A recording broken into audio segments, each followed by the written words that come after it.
And good morning, good evening, good afternoon. And welcome to Dreamy Dreamland with your Sensei Al Bob. I, your Griot, here to tell you stories. And remember, don't believe a word I say. And this program is simply for entertainment's sake. It's a storybook wallpaper, right? Many people, I have over 1,200 shows up, pushing towards 2,000. And I've been here since May of 2008.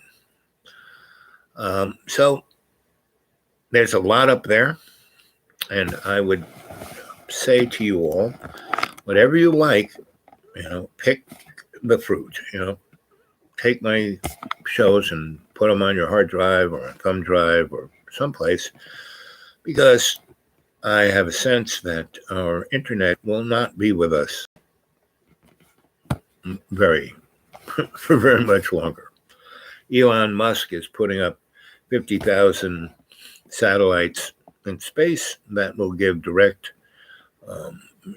wideband to everybody. You won't have to be on anybody's fiber optic or cell tower or anything, right? And that system will basically the cell system, basically, when Yoko, that Swedish company, took the technology and made the first step of putting it out there. And Motorola had a system. They had a cell system since the 50s, but it was more based for police and fire and things of that nature. And this technology had been around since Nikola Tesla. And his ELF, all these systems work on ELF, and also microwave. And that's the rub of this microwave system we have, is that it is such a full spectrum system that, basically it's turned the human race into microwave towers, right? And a lot of people have supposed that, it was put up there basically to manipulate the human race.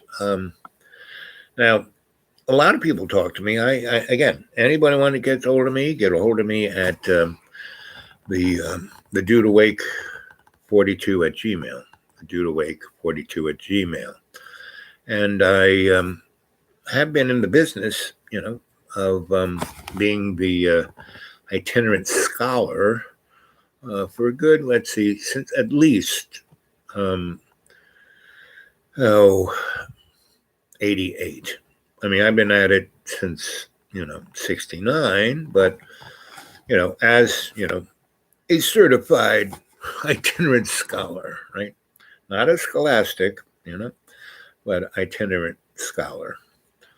And what is that? That is someone who has a skill set that's quite broad, not really focused. And people go, well, jack of all trades, master of none. No, the real deal is you master one thing, you can master anything. I was on the path as an apprentice to be a master electrician when I was 6 months old and stuck a knife in the electric socket. And I was like, ooh. And I can remember I was talking to the electricity. And that's what makes me such a great electrician. And, these days, I'm 72 years old. I will be soon anyway. I can't go on ladders. I can't, I am gravitationally challenged. I get on the ground, I can't get up. I have to crawl over to a couch or a chair, and but people look at me. Well, you're in great shape. Blah, blah, blah. My host wanted me to run. He said he's not going to run, but you should run. I said, why don't you? He said, he tells me to do something. I go, why don't you? And he goes, So he is Anthony of our cadre, gave him a name. He called him the People's Saint of Truth. P.S. So that's as good a name for our friend as, and I call him the canary in the coal mine of the sociopathic world that we live in, which I guess is very similar to the people's saint of truth, because he has no filters, right? He just comes straight out there, which is good, especially when he breaks in to my show. I'll be doing a show and he'll come down and just start, tap dancing around, and it's good. I mean, to see the he really represents. So I can go on and on about it, but he represents. It's like, Now, part of it is this hill. This hill is George and Inga Swilanovich, came from Europe. They were artists, and Inga was quite well known because she did this this bird book in the 1920s, and she was loved birds so much, and she painted amazingly that her paintings were far better than any photograph, because photography had not gotten technically, bird fly away. The picture of the bird is, there's a crested blue, and it's just a blur, so, but she would paint them. And so, I mean, that book is still being sold, so she was well known for that. And George, her husband, was, he was Russian, and he really had that. There's a whole kind of stylistic 1920s to 60 of a kind of that Russian modernist, moving, all those statues all over Russia, the guys moving, Lenin moving forward, that was George was like the Stalin of the art world, or at least in his mind. And but he was an airbrush guy, and he was, airbrush, you can really do some fine stuff with that if you're, and George was very good at that. And he was good sculptor, good everything. And I met those guys. I'm pretty sure it was in the 70s sometime. So mid 70s, I'd come back from Mexico. I'd been, doing all kinds of arty stuff. I worked for Joe Battle Foundry, and he did everything, but mostly he did these very interesting metal things, technology things, art things, right? And they weren't gigantic things, but we did once. We gave was quite interesting, the terracotta and other architectural elements of the Woolworth Building, which was the first branded skyscraper. It's like 40 stories in the 1890s. It was the tallest building in the world at that time. I don't know if it was taller than the Eiffel Tower. I don't think it was. Eiffel Tower is pretty impressive. Eiffel was a pretty amazing guy. I mean, he was like right up there with Tesla. He was quite interesting. So anyway, and those guys knew each other. He was and he wasn't just an engineer. Anthony, good to see you. Here's our friend who coined the phrase for my host, the people's saint of truth. And Anthony, the more that I've been, with my host, since you did that, it was like last week when you coined that phrase, and it is so true, Anthony. You hit the nail on the head, right? As I would say, because John really is. He is what's going on. I mean, he is going all the craziness in the world.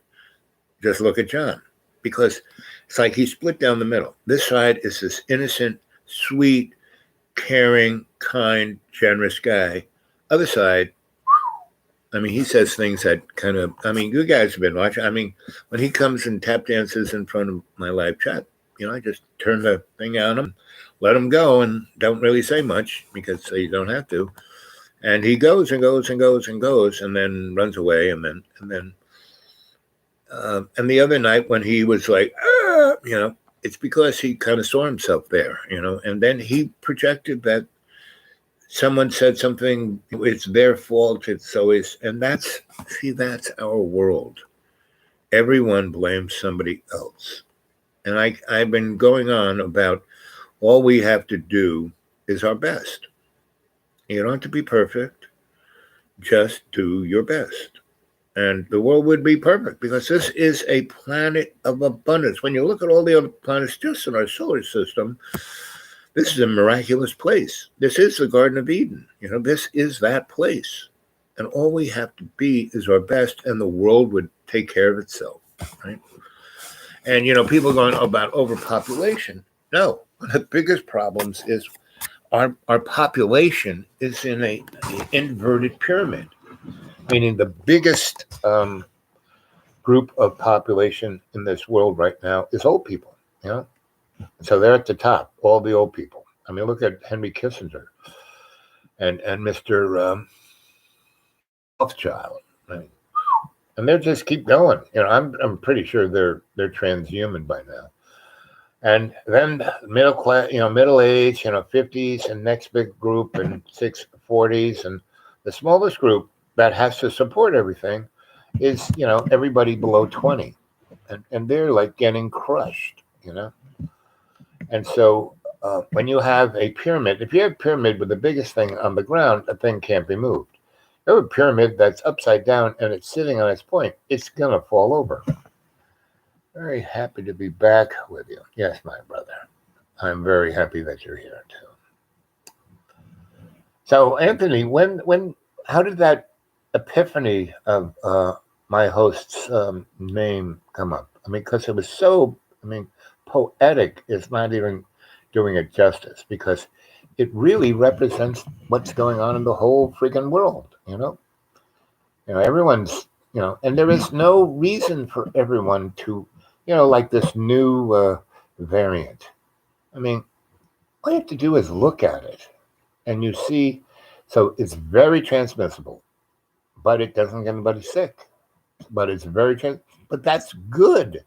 If everyone were to get it, we would have herd immunity and we wouldn't have to worry about it again, period, right? But to force everyone to get booster after booster, no, that's not a good idea. Especially when all these variants come from outside of the industrial world, where we haven't allowed them to have a single jab, just ethically. If someone said, you need to get a book, I said, no, listen. I got my 2 shots. That's good. It's doing me great. I was happy to get it. Thank you very much. But ethically and biologically, send those shots to the third world. Start vaccinating Africa. I mean, all these variants are coming from South Africa, so let's do that. The other very interesting thing, so I have loads of friends in all kinds of disciplines, and so I have a lot of people who are in the medical, because I worked in the medical scene. I was a installer of CAT scan machines and MRIs and these other really amazing, wild, ancient, they were called Cinecans. They were moving X-ray machines. I mean, not that they moved around, but it was like a movie. Meaning, so when someone's doing surgery, before they had microsurgery, and they were inside somebody's body and they couldn't see, they had this X-ray machine that was like, TV camera set over here. They could see what they were doing. But man, it was barbecuing everyone. Everyone in the room had to wear like lead spacesuits, except for the poor person who was getting operated on. He was getting turned into bacon.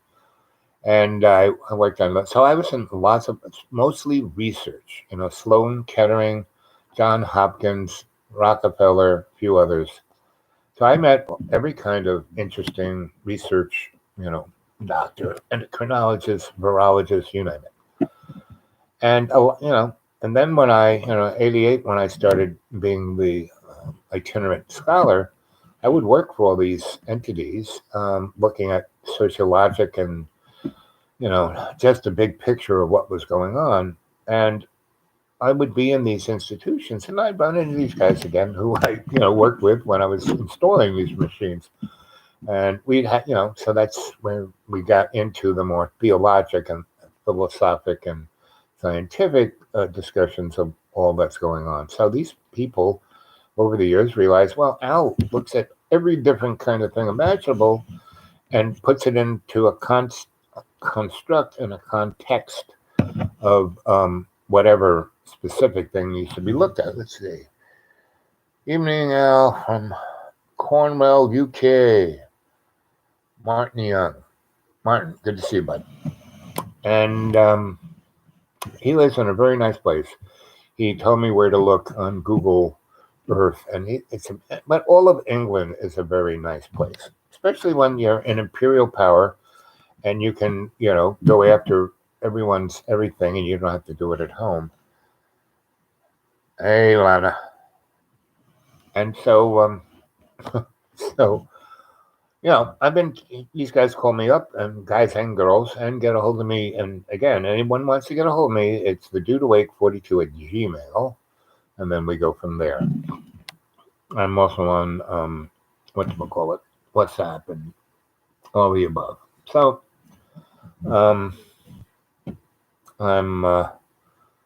this one friend was telling me, who's, a virologist, and he's more like a hospital administrator. And he's saying, this is good, and we should let it's like my mother, when a flu or something was going around, like mumps. I remember mumps and measles.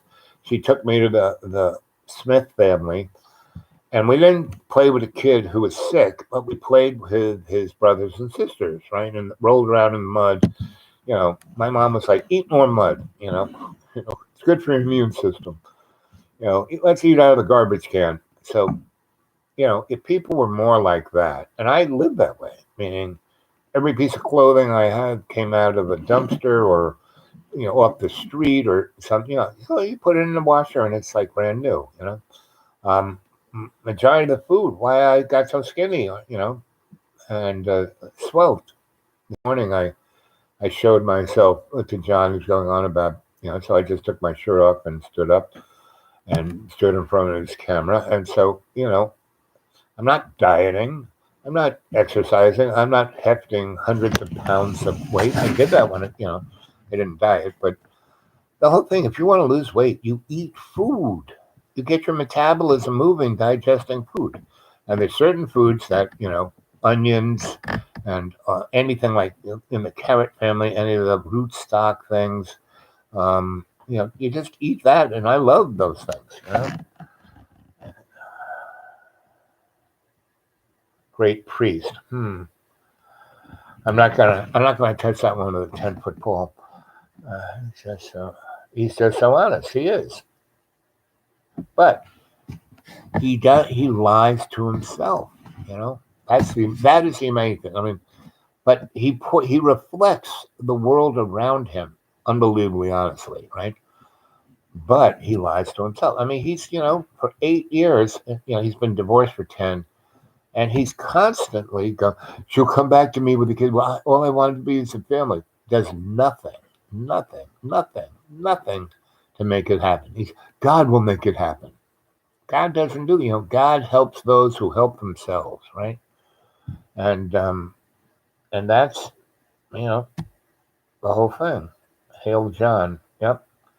And I, he's my friend. I really care about him, and I'm going to do my best to help him. I told him, John, let's go to Texas, because if he really wanted his family, he would go there. So he'd be with them. Oh, it's so hard to get there. What's airplane, car ride? He can't leave. He hasn't been out of this place for 2.5 years. But I was about to start to tell the story of this hill. It is so juiced. I don't know why I bought it, because it is so paranormal, so juiced up. I mean, there's one of the strongest ley lines in America going right through this place. It was the Cherokee's most sacred place. Where I had my well was the Cherokee. It's a kitchen, like so. In indigenous folk, where they had their temple or their altar or whatever, stupid white people would call it, coabri is a better word. It's the Aboriginal word, meaning holy place to go to speak and eat and enjoy love's co-creation of the great maker, right? They all know that the whole essence of, they don't call it God. They have no word like that for it. They call it the great maker. And it has no gender. It's not a guy, I mean, our religious structures are so ethnocentric. It's just laughable. And John's great for that because he is the poster boy of that. He's going. I know the Bible better than most people who know the Bible, and he doesn't. He doesn't read it. Doesn't read it every day. The Cherokee story. Okay, I will. I mean, you get me off on John, and because he is such an amazing subject. It's just. That's why people go, "You're such great. How do you do it?" Because I'm studying John, and I care for him. So when you put those two together, it's not easy to be patient, but it's not saintly. That's for sure. Anyway, so Cherokee. So just over there where I had the guy drill the well because I doused the whole property. I went over the 10 acres, and boy, my dowsing stick just there, right here, right here, right here, right here, right here. So I put a big X there. And so when the guy came with this gigantic drill, it looked like he was going for oil. I mean, it was, and the fact that he got it up here on a driveway 2 miles, it was like unbelievable. But he got it up here and he erected it, and he said, "No, you don't want to put. That's where you park your cars." I said, "No, this is where I want to." But you'll lose all that safe. No, don't you understand? This is where I'm going to fire circle. This is where I'm going to have my sweat. What's a sweat? And that's how I said, "Just dig here." He goes, "What? Way up here. I bet you 2,000 feet. I'll bet you.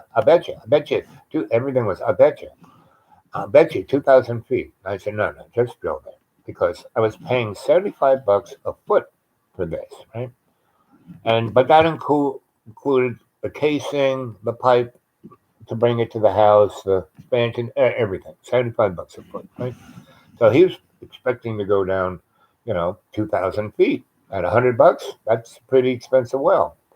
He went down 70 feet, and so it's the thing, and his water shut up like woo, because he hit an artesian well. He couldn't believe it. It was right in the center of where I doused the X. And I said, "Why do you want to hear?" I said, "Because I doused it." "Oh, that doesn't work. That's like a wives' tale." Right?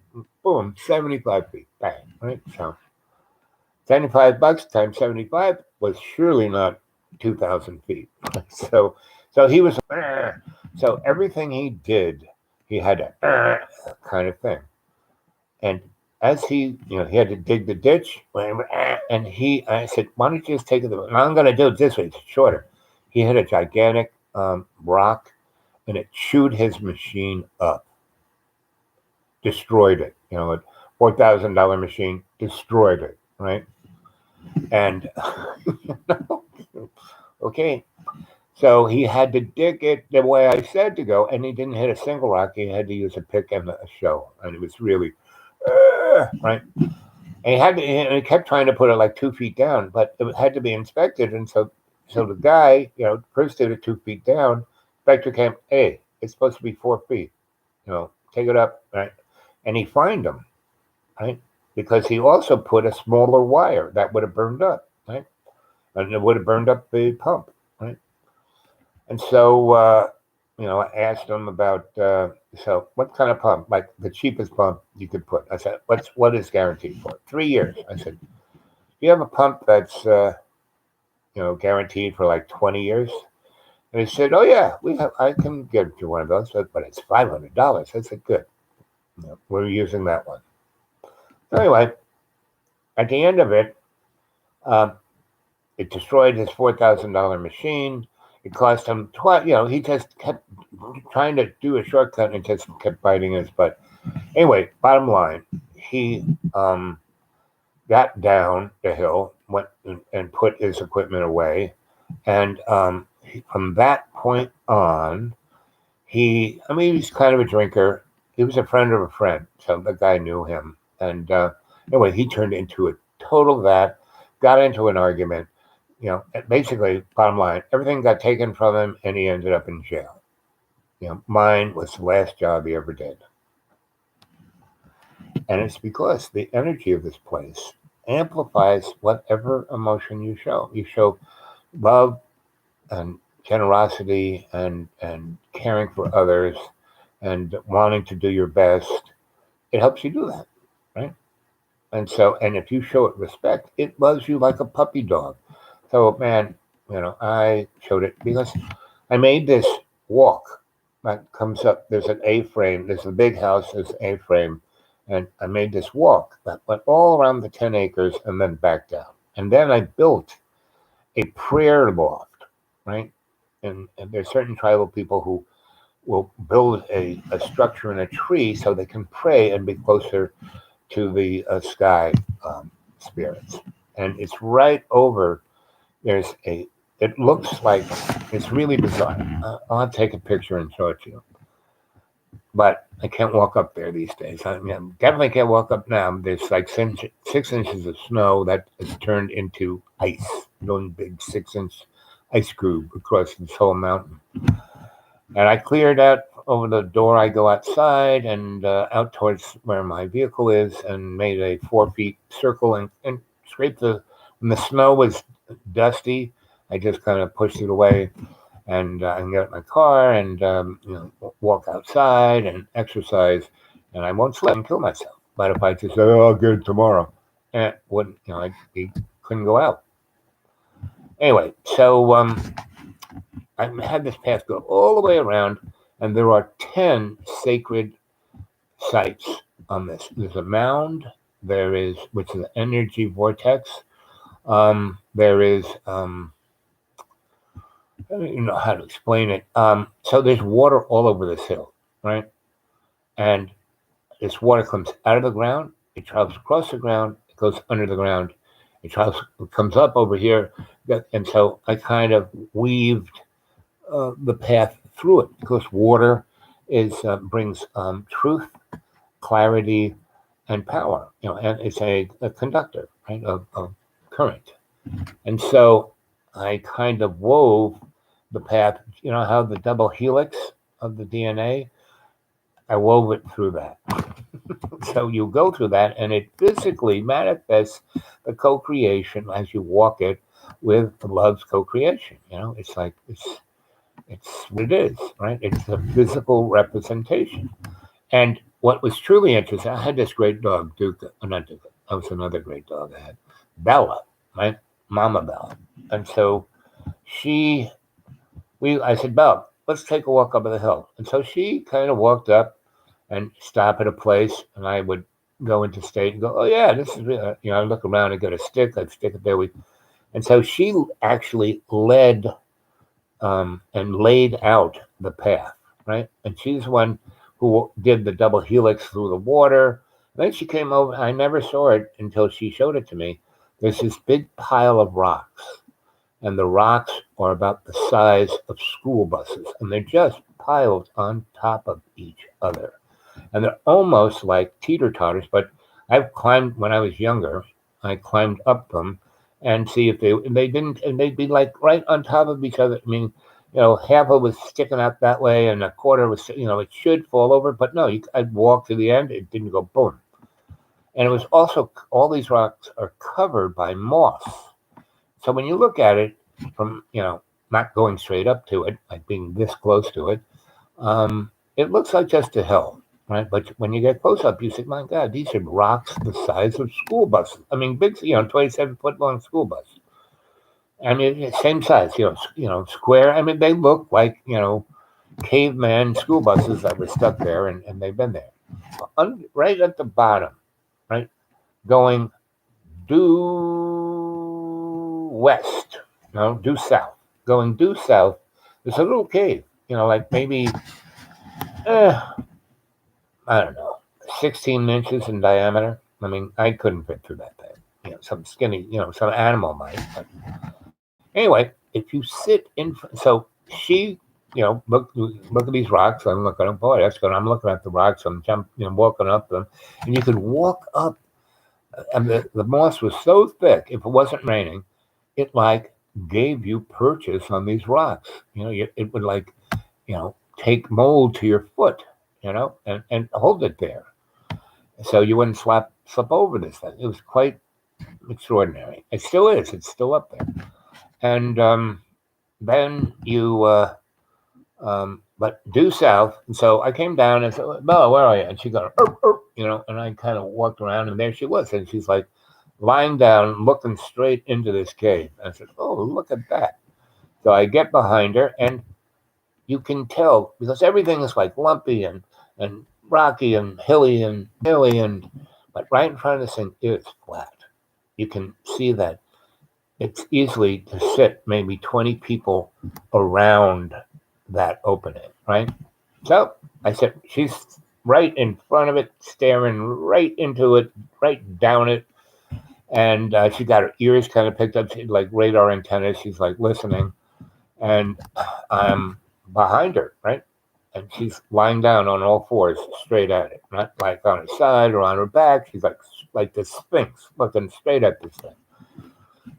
And I'm sitting behind her. I go into state, and there is a gigantic. I go into it. I go, whoom, like sucks me right in, and there's this big. I mean, 100 feet up, and it's a glowing, moving uh, field of energy, right? And just moving around and all, and I'm looking. I'm right in the middle of it, right? I'm looking around. I'm looking up. I'm looking down, and I look down, and there's Bella, and she's right in front of me, now kind of looking at me like, yeah, what do you think? So I'm, I'm looking at it, and all of a sudden it swirls around us too. And it's just swirling around us and swirling around us. And, I don't feel any fear, anything, except I feel this connection. I feel this sense of consciousness, right? Not mine, but all our relations. Everything in the universe is like in this swirl. And, I'm thinking about the Egyptians. I'm in Egypt. I'm thinking about I'm in Mesopotamia. I'm thinking about seeing, being on the face of, I'm on Mars, and it's like a teleportation. I'm being, zipped to all these times and spaces and places, and I'm thinking, let's go. Let's see. I'm going to think of something I know that exist back in the day, right? So, in the Empire State Building, uh, there was the Manhattan Project, and why they call it the Manhattan Project because when they first started, thinking of, and they first started Manhattan Project back in the day, when they were doing the Philadelphia experiment, trying to invisibilize the Eldridge, a U.S.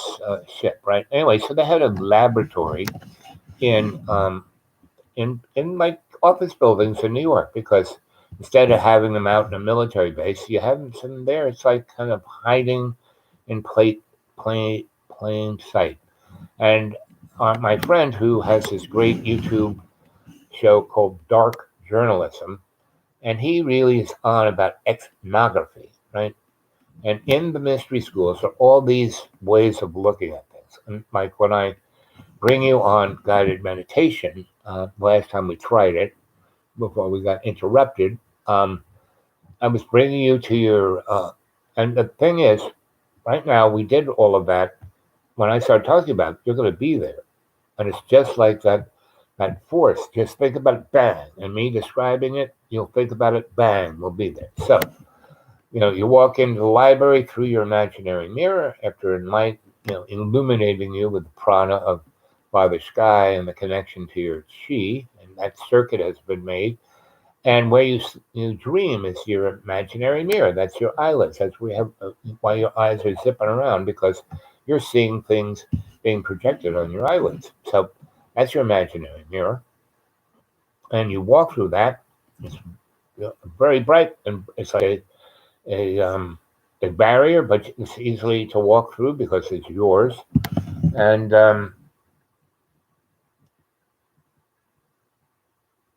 hmm, it's the whole planet is ours to explore, but it's what is going on today, right?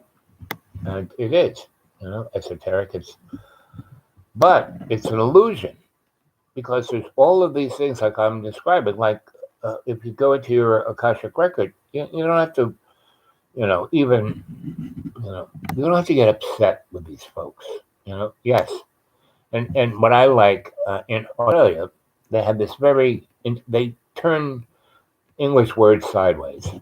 And so instead of calling someone a dickhead, they call them a Richard Cranium, which, so, esoteric, you can use that word. You don't have to block, you can just call them a Richard Cranium, right? So, but see, they are in such a low harmonic that they're missing the message. If they think it's about power and control and all that, it's not about that, right? So that's this hill. This hill is not about power and control. It's about love and sharing. And so, the first few months that I had this place, my dog walked me around and showed me all these amazing things that were there. I mean, I knew they were there. I knew this place was super energetic, but I was dealing with other stuff. So once I bought this place and I had the time to really, spatially and spiritually look at it, I, did it. So I made that path, and all you had to do was walk it, and it changed you for the rest of your freaking life. So I had a big school here. It's got like 8 bed. You can bed down about 16 people in the building, right? But when I made that path, Bella showed me that the Cherokee, this whole hill, they camped out when they did ceremony. There'd be hundreds of people up here. So there were, hundreds of campsites, right? And you could, I'm an anthropologist. I've been around archaeologists, I found a bunch of, stone fire circles still there, arrowheads everywhere. And so I said, okay, this is what this is. This is really sacred place. It's like a church. People would come here and not the same tribe. Cherokee, there are lots of bands of the Cherokee. And so, and back in, when did I go to Asheville? 91. And I did an ethnography on the Biltmore House and did one on the city of Asheville, and then out in Cherokee, North Carolina, near Waynesville. The Cherokee were trying to get on the rolls, right? And they should have been the number one because they were an amazing tribe. But, good old Jackson, just, we're not going to go there. At least not tonight. We'll go on it later. And the Cherokee were everywhere. They were the merchants of the first peoples of this place. And so they had connections all the way up into Canada, through New York, all the way down to Florida, all the way to California, right? And that's why when the white man came, they understood business, and they were doing better than the white people. Like, in the South, why do all these columned houses? They got it from Greece, right? Who brought it from Greece? The Cherokee did. All those big plantation houses, the first ones to build those, and the Cherokee had plantations, and they had slaves, but they let the slaves become part of the tribe and then not be slaves anymore. There was a way to work your way out of slavery with the Cherokee. And the Cherokee were, kick-ass fighters, but they were better diplomats, right? So, and they were like, and they had a written language, and most indigenous people do. It's just the stupid white people, it's not in, Roman, it's not in English, and it's not a language. They don't have pencils or erasers. But they did have where, they would, put this stuff in trees. And then the trees would last a long time, a lot longer than paper would. Anyway, back to this place. So, Bella and I that summer unearthed all of these great mysteries of this place. And I said, well, okay, I've had a couple of mystery schools. I've gone to a bunch of them. I've been part of great, mystery crews. So, okay, I'm going to, try and open it up to the general public, right? So I called up all my friends who in Florida and California and New York and other places, the Hokey Mystic crew, and, said, hey, I'm doing this. And anybody who wants to, me, my skill set, if you can, show people my way, I'd be glad to to do it. So I did, and that's kind of when I had another friend of mine, and she is a great reader. She's a great astrologer and a great card reader, and she's got the most amazing collection of cards. And she said, "Oh, you need to be on Facebook. Your Facebook's the way to go. I mean, you're the best gold reader I know." Da da da da da. Okay, I'll try it. So through that and other social medias, people would get a hold of me, and I would have a class, and they would come. And how I did it was, okay, this is what, bring this, and this, camping stuff, your own food, da da da da da, all this stuff. And then I said, kind of things like they would need, like when you have a class and you got to buy this textbook and do this, and right. I had certain things that they needed because all shamanistic healers have what they call their toolbox, right? And it's a sacred box that you keep all your tools in to do spiritual work. And people want to be shamans, So I would show them up, and I did not say this costs X, Y, or Z, because all of my teachers say, you can't charge for this stuff. You can take a donation, but you can't take, and in indigenous folk and like powwows and things like that, there'd be some really. I studied under a guy named Chief Two Trees, and he was one of the better old indigenous healers. And his daughter, who I'm sure is still alive, she's quite great. And there were a number of other students when I was studying under him that came and became really good herbalists and healers, and did what I did. I had my own little practice, but I never charged anybody anything. I just said, there's the basket. When you leave, just put what you want in there, right? So I started out, having these classes, and I would get somewhere between 5 and 20 people, right? So there's this big house, and they'd all go, "We're going to live in there." I said, "No, you're going to live in the woods." "What? Live in the woods?" And I would show them all these campsites, right? And there were, like I said, this hill supported hundreds of people when they had ceremony. And that's how strong this place. Hundreds of people would come from different bands to take part in the ceremony. And most of the people who came were the shaman of those bands and their students, right? So it had so much amazing energy, because whenever you have a space like this and you have people working with that space, love's co-creation, it just woo. And so that's why that cave with a big space on the inside, it's like this amazing temporal space portal, right?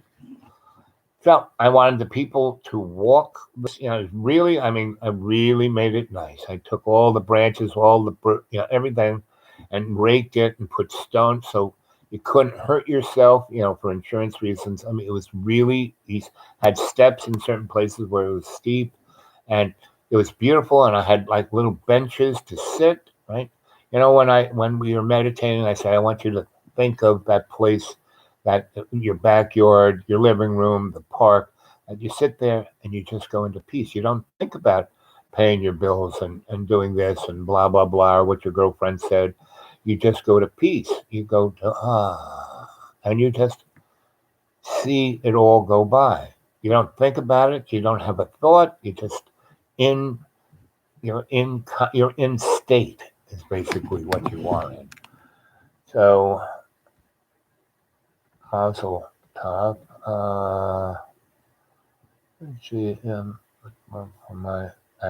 Responsible for your actions. I've seen too much. Yep. Well, if you've seen too much, I've seen, well, not too much. I've seen a lot because I want to see, And the horrific things I've seen, my 3 rules: doctor, do no harm, don't get involved unless you have a workable exit strategy to take the innocent folk out of harm's way. Don't get involved unless you can learn something that will enable you to do better. Those are my 3 rules of doing stuff. Like here, I'm here, do no harm, exit strategy for John, and learn something. And all 3. John, his baby step is getting there. Whether he gets there or not, it's totally up to him. because there are a lot of things that he's got that totally it's up to him, right? There's not much I can do. I can help, I can be a good example, but it's up to him. Don't start with that. It's also called humor. Yep. Thank you, esoteric. Tools. Yep. Exactly. Um, I love not thinking. Yep. Exactly. Just being in state. That's what being in state. You're not thinking. I mean, you're seeing a lot of stuff. A lot of stuff's being brought to you, but you're not thinking because thinking is an extract of the illusion of the ego. That's what thinking is. And I keep telling John, don't let bad thoughts in. You're allowing that. You are when you allow bad thoughts into your mind, you are talk about sin. That's the biggest sin you could have. Because you're breaking the bond between you and love's co-creation when you let bad thoughts into your mind. Because bad thoughts lead to bad verbalization, which lead to bad actions, which lead to really bad outcomes. You just watch all the horrific stuff. That's what bad thoughts, bad words, bad actions, bad outcomes. So you don't let the bad thoughts in, and you don't think. Period. Don't think. You could go into dream time with the Cherokee. Oh yeah. So I've had many First Peoples. They were. You're my grandson. I mean, in Ithaca, I was part of the Iroquois Nation. Grandfather David was the head chief, and his son, who was 40 something, my age, he was David too. All the chiefs are named David, and so the Iroquois are smart guys. So when the Dutch showed up first, they married into the family, and they had contracts. They didn't have. So they didn't have any war with the Dutch because the Dutch either bought stuff or rented stuff, and so they had contracts, and they married into each other's families. So you go up there, and most of the old families of the Iroquois, now that like the Mohawk and the Seneca, and there's 8 still kind of rolling around up there. The Iroquois are the most Dutch, right? So, and that's a nation, and then it's made up of all these other tribes. But there is this element of the Iroquois, right? And anyway, so yes, when I was in North Carolina and I worked on getting their bands together, so the federal government would, say, yes, you can be on the rolls, right? And so they could, get their gambling casino there and make some money. And they're such great business people. They've done great by their people. No one's getting drunk or gambling. They're just getting good jobs and nice houses and healthcare and education. And they just needed to be able to crack into that scene. So anyway, yes, I was at the Cherokee. So they were I mean, this woman and I, so we did this ethnography in the Biltmore House and then the city. And then we went up, the Cherokee heard about us and we went up there, we did it for them. And we really didn't charge them. The other two, we got paid pretty good. But them, we just did it for them. And we became family. There were a lot of families there that just, took us on as their grandchildren, right? And the good ones, It's like, and there were a bunch of young folk that we took under our wing to teach them our skill sets so they could then go and help other bands and other tribes to get on the roll. So, and that's the stuff I do because it's like paying it forward and it feels so good. And boy, the returns are way better than if well, that would be 1995, it worked out. So my shamanic school, I did the same thing. And so the first group were pretty good, They weren't just respectful, they listened, they did their best, and they got something out of it, right? But there were at least half of them. So they said, "Well, how much should we pay you?" And after the first week, I kind of put them through things, and that were like you'd have to be disciplined, and it would take sitting in front of that hole for however long it took before you got in there. Some people didn't, and I would just say, "Oh, just I'm seeing nothing." Well, just empty your mind. And Bella was really good. When these people here, she would do the same thing. She would sit in front of that hole, look like a sphinx, and look straight in there. And if you just piggyback through her energy, that's how I got in there. And half the people did it and were amazed and changed their friggin' life. The other people, I can't do it. I said, well, all I can think about is, blah blah blah. And I want that certificate that says I'm a shaman. I'll give you $300. And no, it doesn't work that way. So half of those people got it, right? They didn't get a certificate, but they got it, and they got what was more valuable. It changed them to be a better person, to in every day and every way do their best. The other guys not so much, because they viewed it not as a journey, but they were looking for the finish line, right? And this place really does a good job of hitting you in the head with a 2x4 to understand that. So, but it doesn't have the ego. The spiritual space here has no ego whatsoever. So whatever, and it can read you like a book. So it sees all of these. I want this. I want that. I want to do, and it has no understanding of any of it. So it just, they want to be in this altered state of what they're drinking this liquid. So, well, we'll just make them drink more of that. That's what they want, Oh, they're doing this substance. I don't know what it is. It isn't healing, but it's seemingly that's what they want. So they do it. Oh, they want to be of a mental state that seems extremely painful and disruptive and not seemingly positive, but they want that, so that's what they get. So I'm not the only guy here doing this. Inga and George built this place. They got here in the 50s, and they built the school. They fixed the old homestead first, and then they built this place, right? And tried to have an art school here, and it didn't work for the same reason, for the shamanic, and they didn't. Inga understood the shamanic energy. George not so much, because he was a push, push, push, push kind of guy, and so he pushed, and basically got everyone around here to hate him. I mean, everyone has an unbelievably bad story about George. No, I knew him before they got here. I knew them in New York, because I was working at this foundry, and we cast a number of Inga's small bronzes, and so I knew them. So, 30 years later, I come walking through her front door because one of the guys who rents one of the they built not only the big school, but they built, let's see, 1, 2, 3, 4, 5, 6 little buildings that they would rent out to their students and other people as one of their make money. And pretty much everyone who stayed here went nuts, right?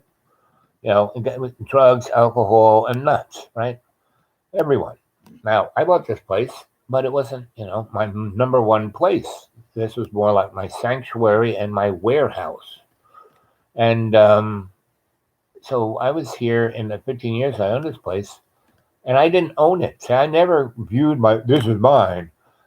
All I did was pay the taxes. My name was on the deed, and I viewed myself as a servant of the spirit of the Cherokee of this hill, and I called it the hill. I didn't call it, the art school. I called it the hill. Have to deal with your own when you become silent. Yep. Mm-hmm. And it becomes very clear. It's not shit anymore. It's just, oh, this is what that is. Oh, okay. That's why I meditate I mean, I can go into state like that. And I'm in my Akashic looking at the book, right? I'm not going through the whole ceremony. I do it so much, I just right there, right? And I can go into my sanctuary.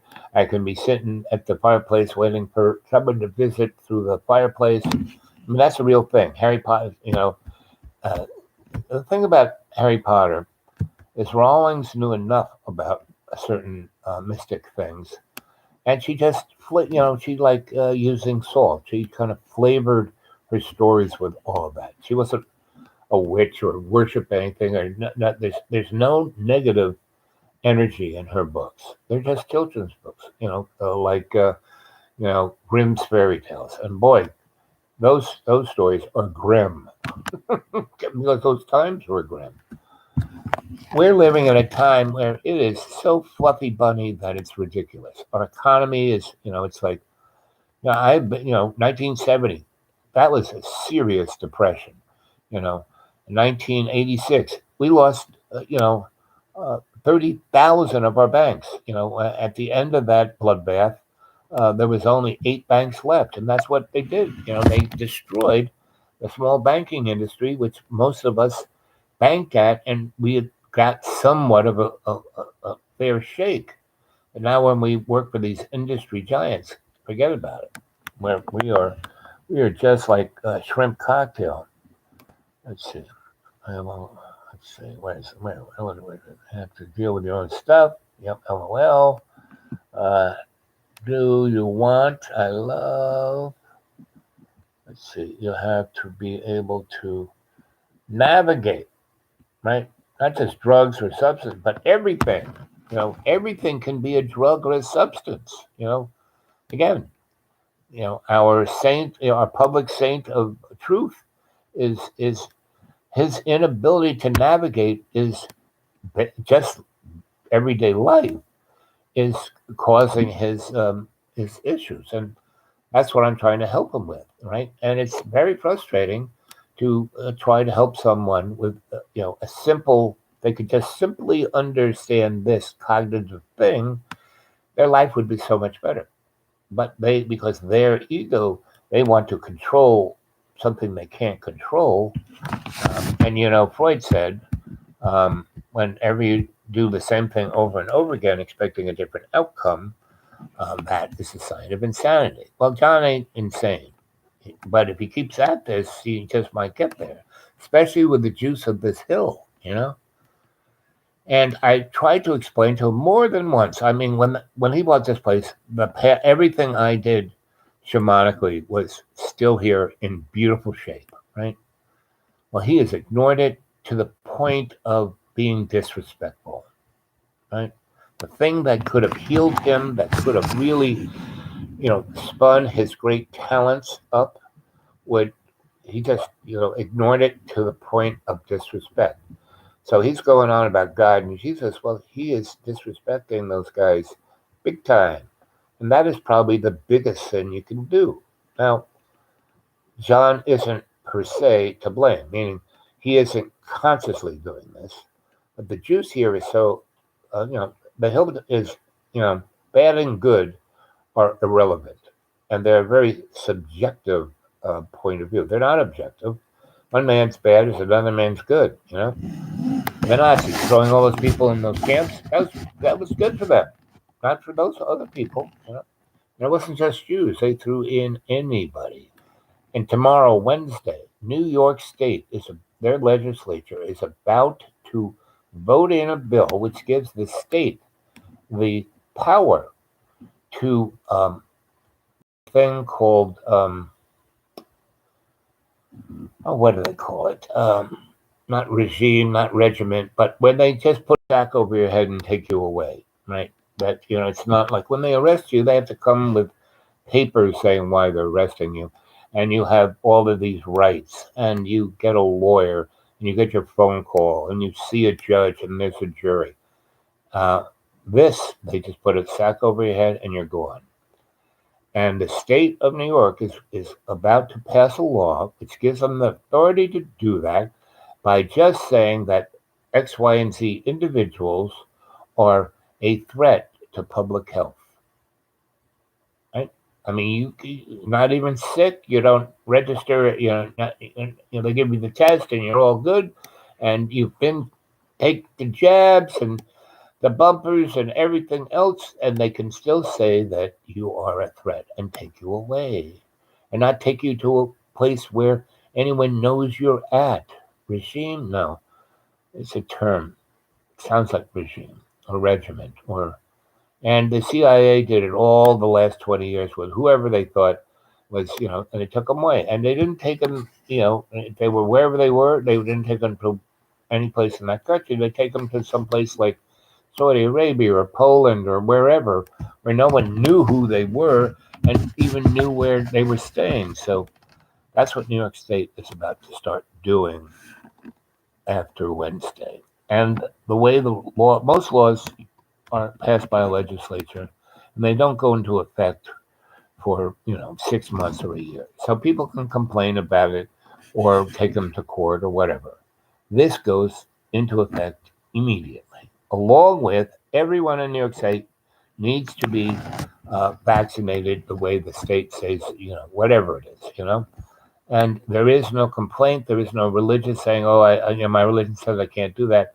If you are a person who's a threat to public health, and you are, I'll just call it ARD, and no one knows where you are. And they can hold you for as long as they want. There's no it's a 5-day waiting period. No. Mm-mm. And that's about to happen in New York State with a whole bunch of other not as happy rules.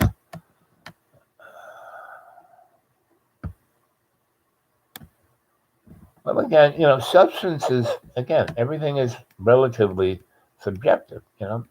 I drink alcohol, but one glass. Very nice, good, special Irish whiskey. That's all I drink, whiskey, right? Not vodka, not gin, not tequila. I mean, sometimes it depends on the occasion, but one shot. And I don't go clank, I'm just, so I have friends in this place called, what's it called? Banner Elk. And it's about, 40 miles from the Deep Green. And it's a place that was a nice little town. And then the mob came in there about 40 years ago with about $50 million and bought everything. And then just turned everything into gated communities and condos. And because over in Boone and Grandfather Mountains, there's skiing. And so they have a couple of ski things there too. And what they have are some really nice restaurants, right? And, down low clubs, right? And so they did that. And it was all, dirty money. And they bought all this real estate and they built all this stuff. And then over, 30 years, they sold all these properties to people who had clean money. So that's how they laundered their money. And so they're doing it, Boone is that way. Boone was a cute little town that had a population of 8,000. Now, and it's a skinny, little, thin, very sheer valley. And they now have 170,000 people living there. I mean, it's like, it's the most, and it's such a sacred area. I mean, it's got all this, water. And I mean, where I'm in the Deep Green, it's even more sacred than this place because this place has people all around it. This place is almost the suburbs, John has 10 nice acres and has an amazing view, and it's just an amazing place. But he doesn't really appreciate any of it. He's just, he's in prison here. He's found this is his jail, and he's like totally wigged out. I mean, if you say numbers of years I'm in jail, you say anything, and that's why, Anthony, you were so right. He is the, people's saint of truth. Meaning the whole truth and nothing but the truth, good, bad, and indifferent. I mean, he shows everything that's going on in our cultural society at this moment. He represents amazingly.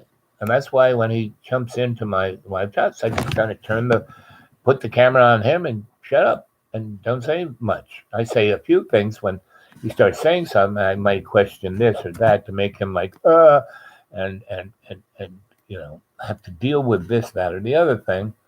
And that's good. It's good for him. It's good for the audience.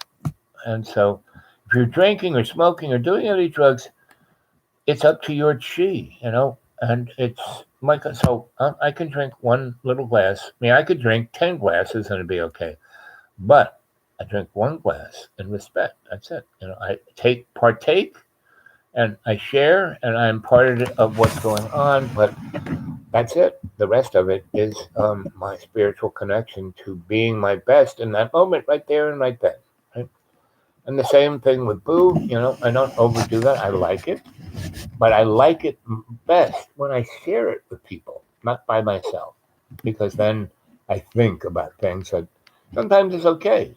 Like I can smoke a little Boo all by myself, a little bit, just a little bit, and then sit down and write for 6 hours, right? So that's good. That's a good use of that substance. So esoteric, if you use things in that manner, then you got no problem.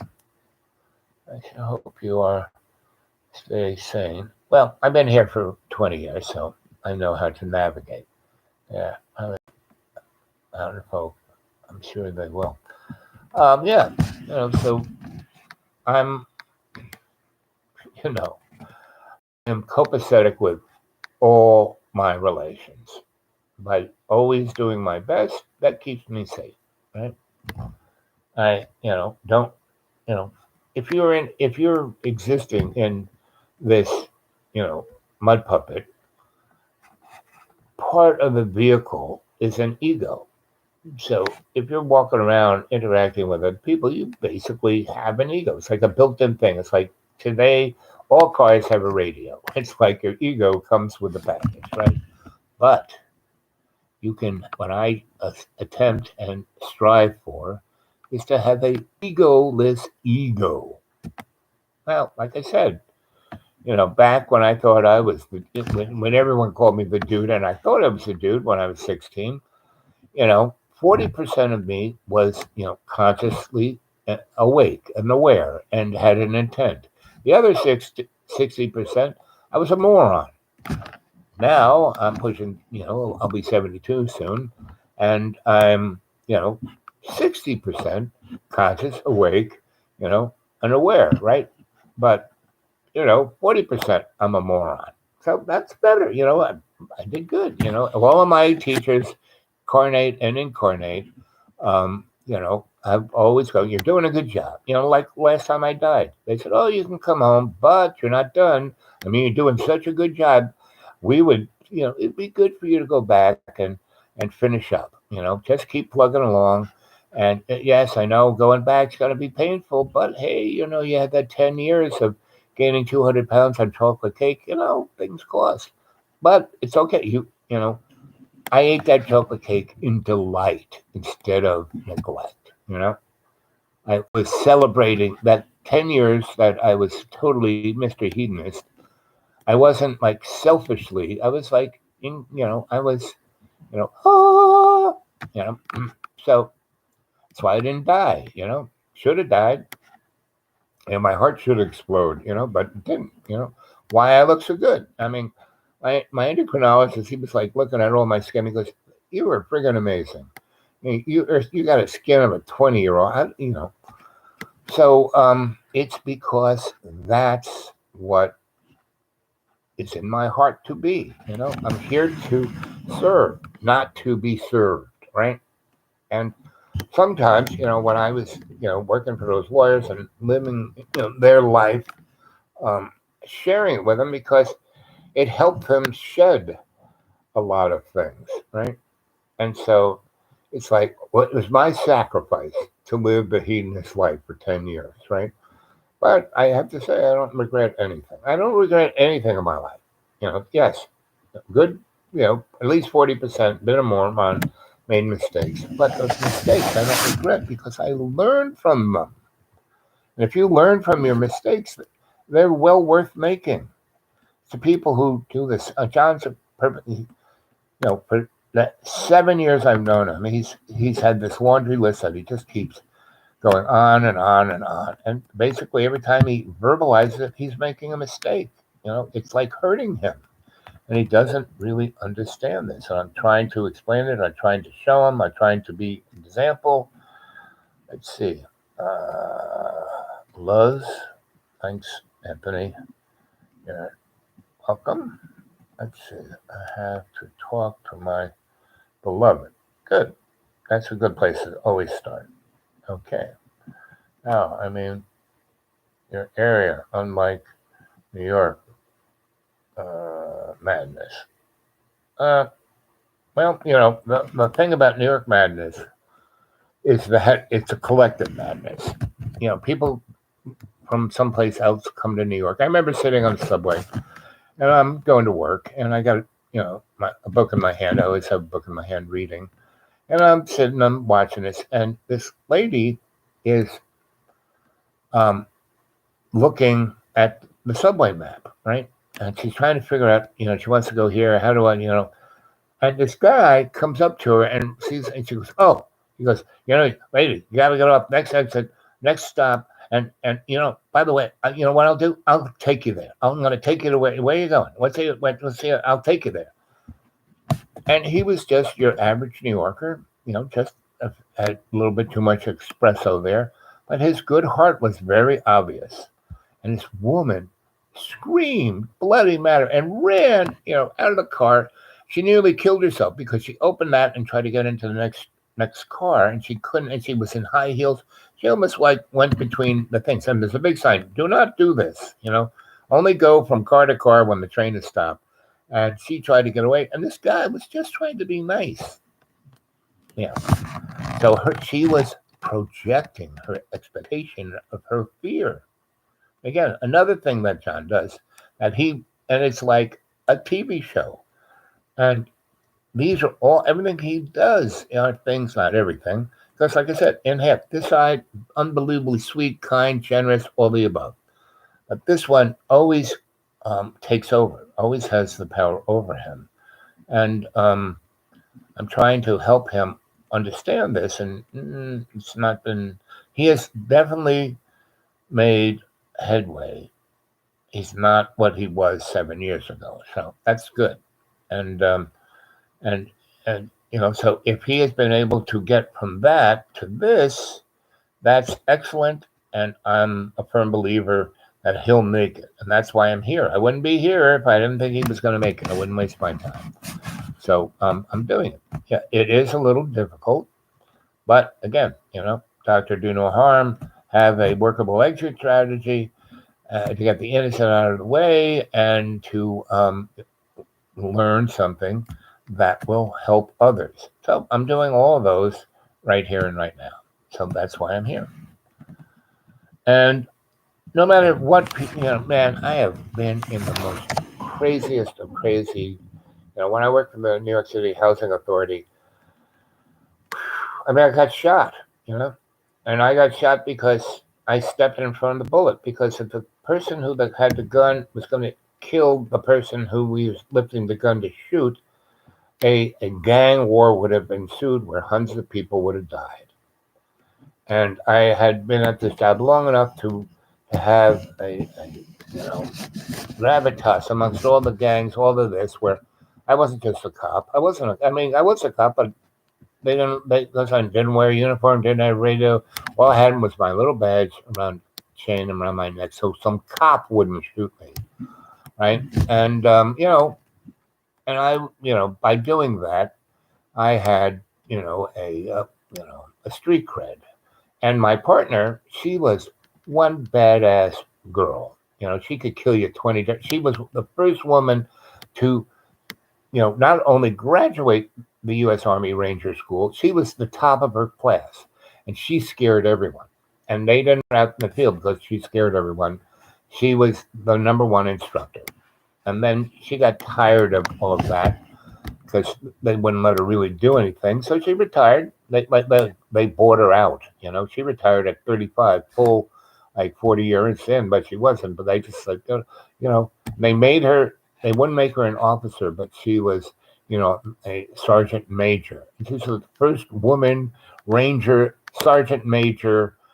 Sergeant major is like as important as like a colonel, and colonels would so, and all those guys were scared and didn't like having to be deferential to her, but she was my partner. So when I got put in that place, and my boss said, the captain of our unit said, "Well, let's see, you're here because of this. You're really not our usual mere shrink, and we're supposed to be trying to be community oriented, and you're supposed to be a negotiator, conflict resolution, blah blah blah." I was the only one. Anybody else, and so, and you're supposed to have a partner and and nobody wants to work with you, and because they don't know you, and what you've done before this, you're what the rumors of the myths, all of the above. This would take hours to talk about all that, how I got this job. Anyway, so she goes, but we do have this one officer that has never had a partner, and I think you and her would be great because she is so opposite of you, and you almost. So he said, I think that he was a really good captain. He was really, not the usual blockhead, just trying to go up the ladder. He was really good. So he put us together, and it was true. We just were the best. I understood her completely. I let her lead, do whatever the heck, but I was always first through the door because how we worked it out, and I was all strategy, so was she. So I said, this is the way we're going to do this. This isn't your normal police work. We're dealing with all these people in these projects. It's like minimum security prison. They're like rats in a maze, and they're all the environmentally and drugs and crime and violence and like I said, compare that with what's going on now in the cities and violence. It's forget about it. These projects were like Beirut. So I said, listen, I'm going to go through the door first. And I won't have a gun. I won't have I won't look like a cop. Everyone knows us. Because we were in this one project that had 2,100 apartments, something like 30,000 people. And, it was like a rat's maze, it's bordered by 16th Street and 2nd Avenue, up 3 blocks, and then a physical thing and the river over here, right? So it was a minimum security prison, right? And the police, the police, were on the street. We were in the building. So the police didn't go in those buildings unless we called them. And we wouldn't call the precinct there. Who we would call if we need police was the SWAT team, or what, they didn't call it SWAT in those days. There was another term.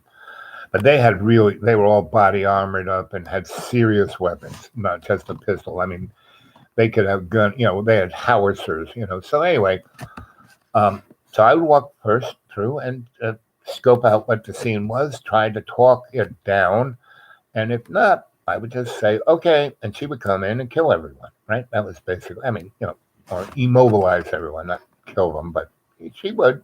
She could, and we made an amazing team, and so that we were the only law in that whole thing of the 28 of the thousands of people. It stuck in, and nothing worked. These things were built in the 70s or 60s, so the windows were sealed, and they're supposed to have air conditioning. Didn't work. They're supposed to have 4 elevators. None of them worked yet. And they were 21 stories. People living on 21 stories had to walk up. It was like, so it was a mess. But we did that. And the crime precipitously went like this, right? So all of the minimal stuff never got out of hand. Like this one guy, summertime, he wants to watch the baseball game. The kids are screaming. The wife is screaming. It's like 8 million degrees in the thing because air conditioning isn't working. And the TV's going on to Fritz. So he gets totally whacked out and throws the TV through the window to get some air. Then he goes into his closet, gets a shotgun, and blows out the rest of the windows. Then he sticks the shotgun in his wife's mouth, and it's about to blow her brains out. And he ties up the kids, right?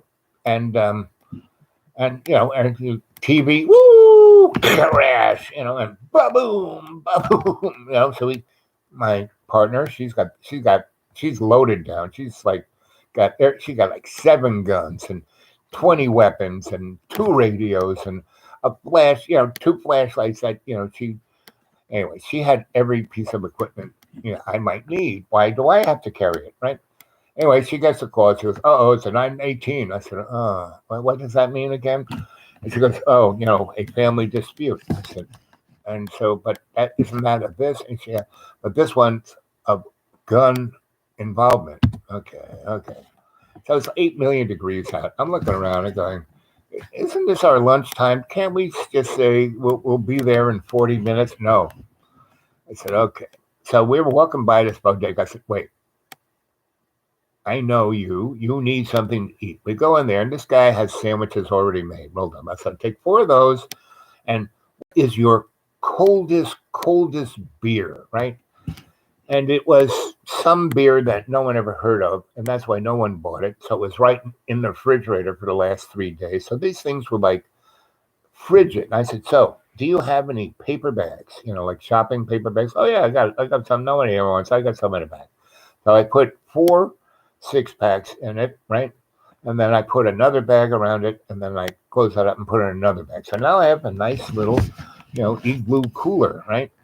And I hand this over to her, and I said, here, you carry this. Let's go.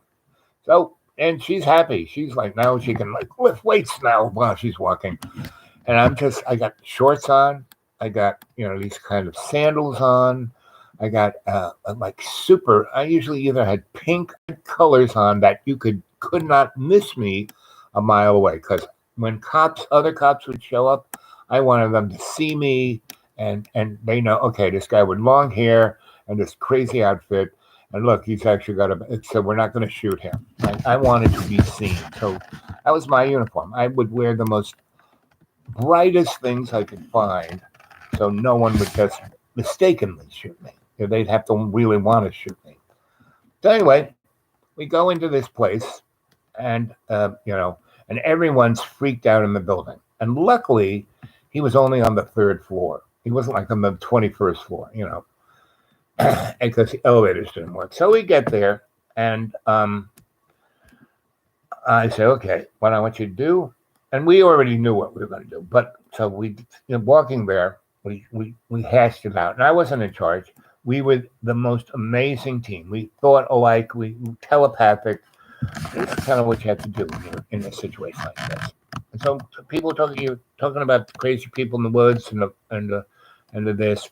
This is like, compared, all the people on here compared to what I went through in my 1.5 years working there, was like nothing. And every day was like Beirut. So anyway, our decision is that I'm going to go in and we're going to go up these first 2 floors, and we kind of know people in all of these buildings. And so, so-and-so lives in that one, and so-and-so lives in that, and so-and-so. So as we go up, we're going to get everyone out of those bottom floors. And those 3 or 4 people that we know well, we're going to say, can you please go up to the other apartments and slowly get people out the back fire escapes so they're not even part of this? And they did, they were very nice. They went up there and, so we basically go up to that thing, and somebody went to the door and he took a shotgun blast through the door. So it was not hard to find the apartment because it was the door that was blown apart, and picture of it was stuck on the wall right in front of where that was. And so that was not hard to find.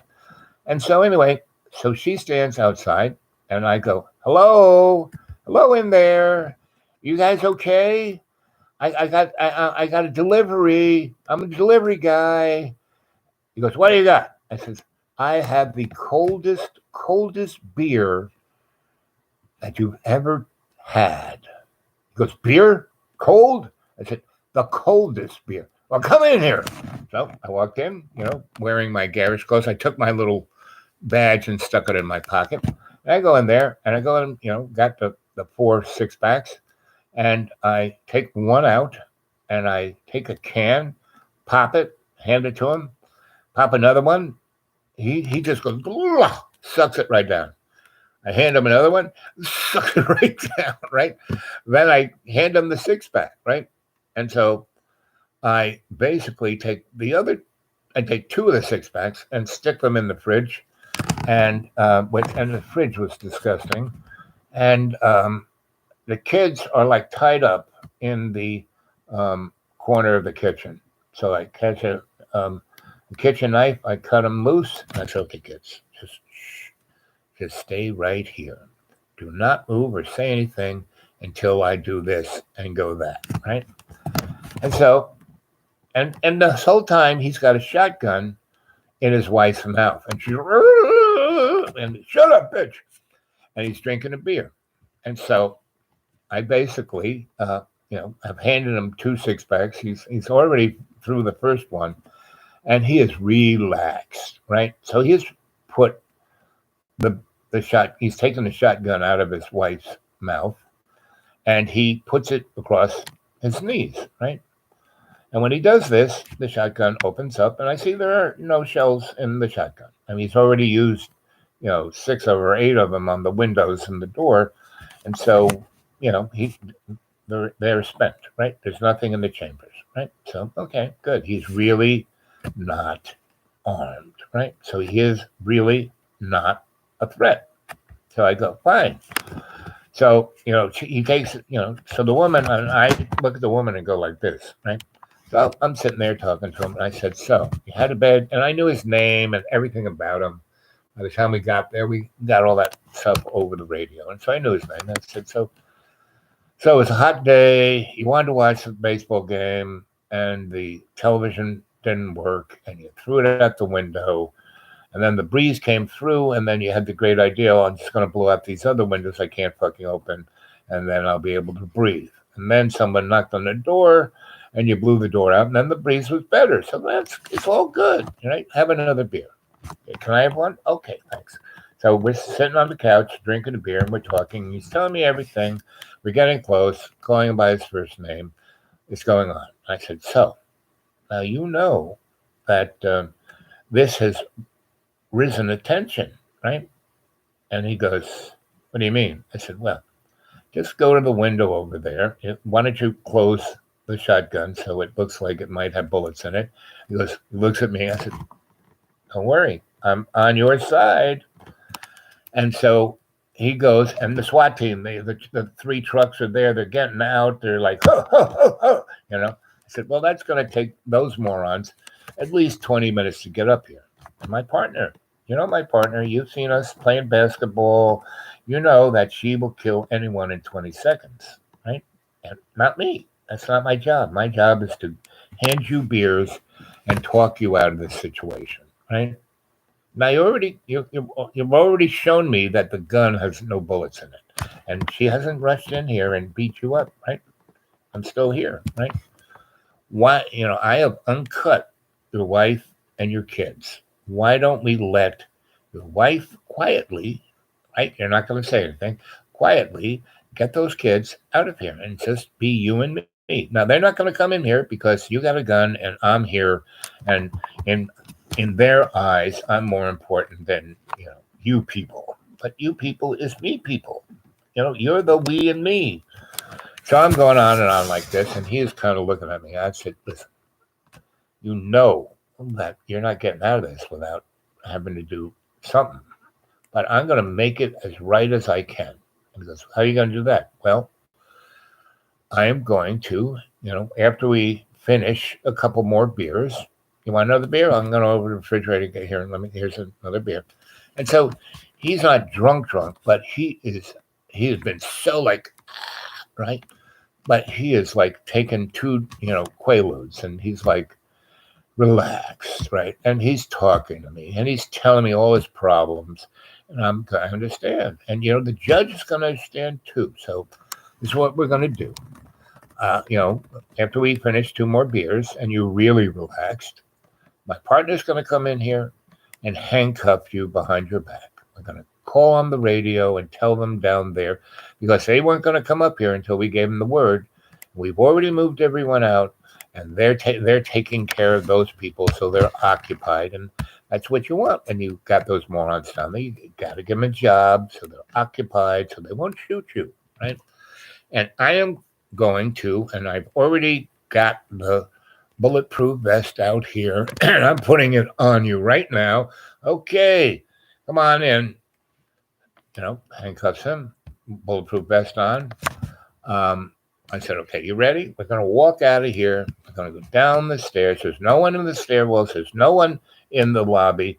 There's no one once we come out, she's gonna be on one side of you, and she's gonna have her, the opposite arm around your arm. So she's gonna be walking in front of you, right? I'm gonna have the opposite arm around your other arm, and I'll be walking behind you. So she's got body armor, you got body armor. I have no armor, but I will be behind you, but I have all this crazy color on me. These guys know me. You're not going to get shot, period. We're going to put you in one of our vehicles, and we're going to take you downtown to be booked, and we're going to stay with you all the way, right? And I'm going to get you a lawyer, a good one, that works for this office I know that will take your case, and you wanted to pay for it. And I'm going to go through the whole arraignment process. Both of us will. Well, maybe not her, because she didn't want to take her weapons off. She'll probably come back here. No, she didn't. Anyway, so she stayed at the lobby and getting ready to break in to protect me. Why I love Lola so much, our friend from Sweden. She is so much like my partner was. And so, anyway, we do all that, and we take him all the way to where they take him to his cell. And he's already seen his lawyer. He's already, that guy's already filed stuff, and he's in the best position he could hope to ever be from what he did and where he was and who he was. And so that one little incident was so empowering of the whole 26,000 people, everyone in that place, all those people. We never had to worry about our backs. Those people loved it. Yes, there were drug dealers, there were crazy people, but we were always told what was going on. We were always informed. We always had all the intel we needed to end the situation like that. So there was this one situation, and so we kept doing stuff like that. Totally not by anybody's procedure, but none of those procedural morons ever wanted to go up against my partner. They were scared of her, and that's great. I have a partner who's that badass that the people in the high end of the administration are afraid of her, and me, they just But my captain, he was a great guy, because every time we would do this, and we'd have to be debriefed, and we'd be debriefed by the internal folk who just didn't understand. But our record was like the best in the whole force, right?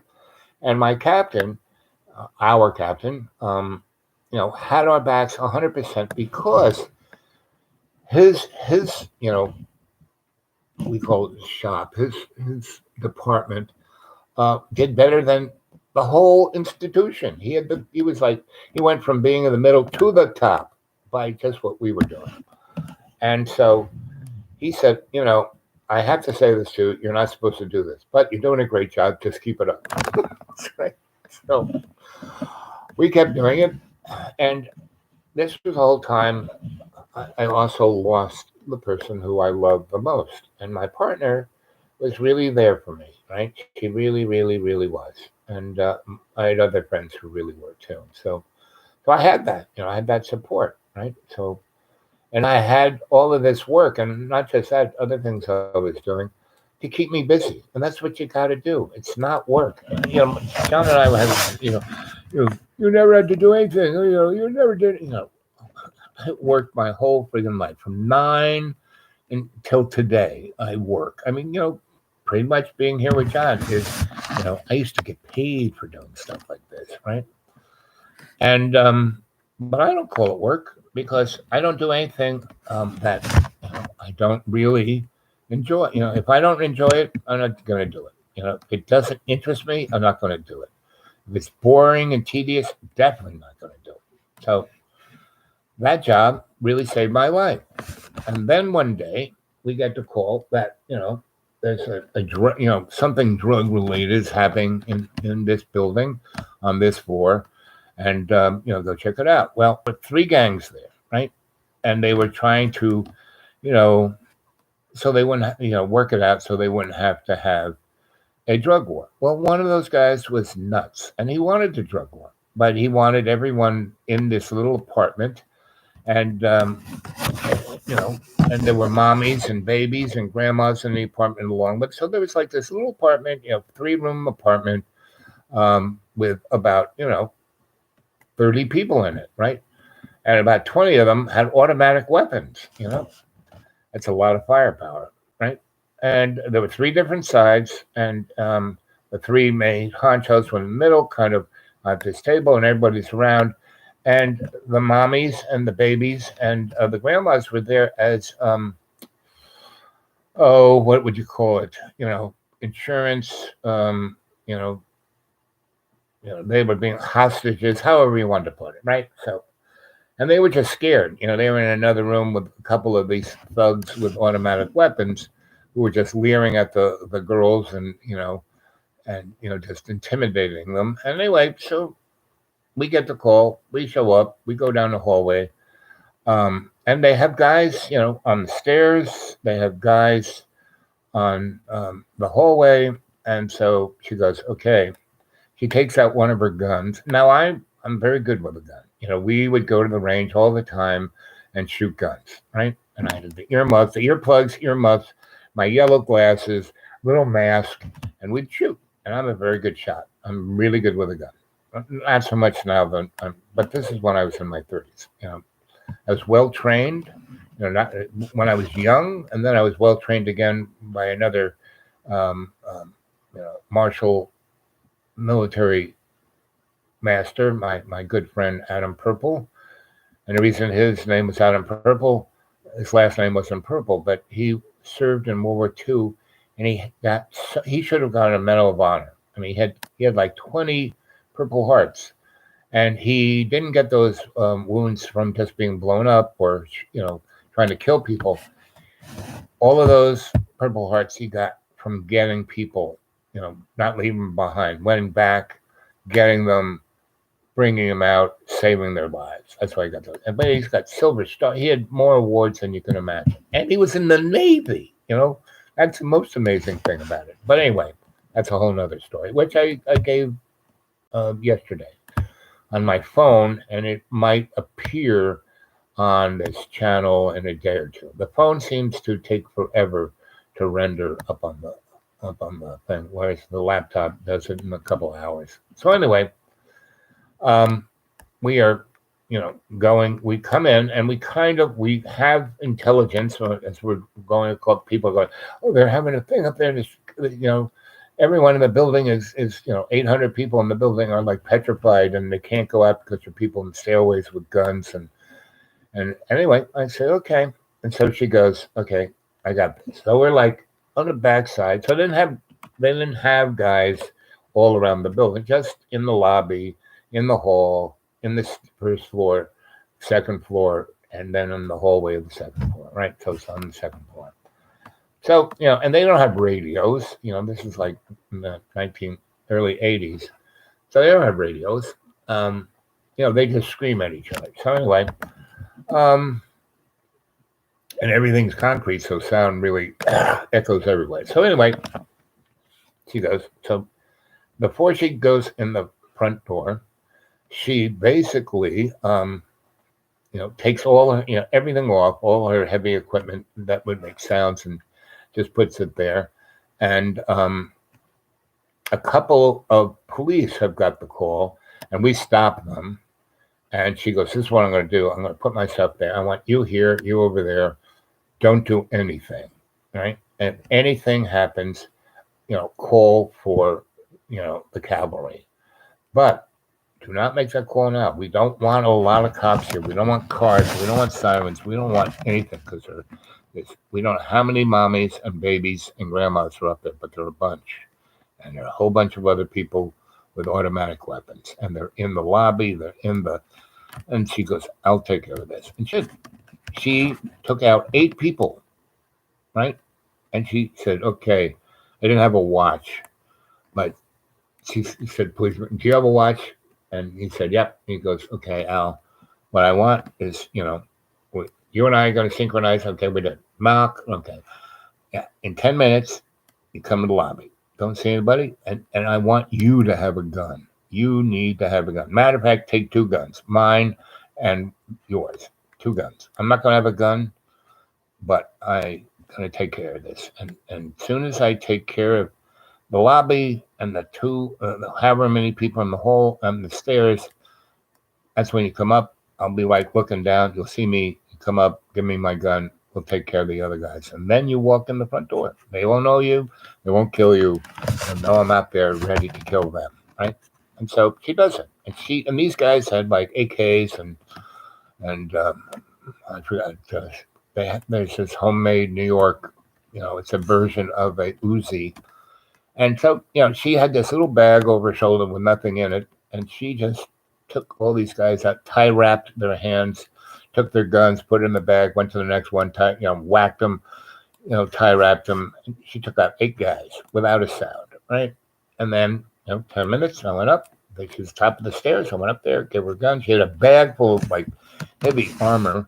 So she kept one of these Uzi guns, and she stuck her gun in her back of her pants, and we went in, and I had a gun, right? So just in case in the hallway if all hell broke loose, it would be good that I had a gun, right? And so my whole thing with a gun is I'm not going to center mass or the head. I'm going for, the nuts or the knees. That's where I'm going, right? And you shoot somebody in the nuts, they bleed unbelievably, but not to death, meaning they can be bleeding out of the hole in their dick, for a good 20 minutes before they really get close to, and if they like stick something down there to keep the blood from coming out, they'll be fine, right? So, but you shoot somebody in the nuts, they're not gonna do anything except fall on the floor and hold where their nuts used to be. So anyway, so we have our strategy, and so we go. And she takes the people, and it was truly amazing because these guys, it was like the luck of the Irish, in which she had this killer red hair. We walked up, and they weren't looking in our direction. It was unbelievable. She, get one guy, put him down, I tie wrap him, take the next guy down, tie wrap him. Third guy, we just pull him out of the door. She took him out, tie wrap him, and then what happens is that she takes the 2 biggest guns these guys have, these 2 AKs, and she's like Rambo.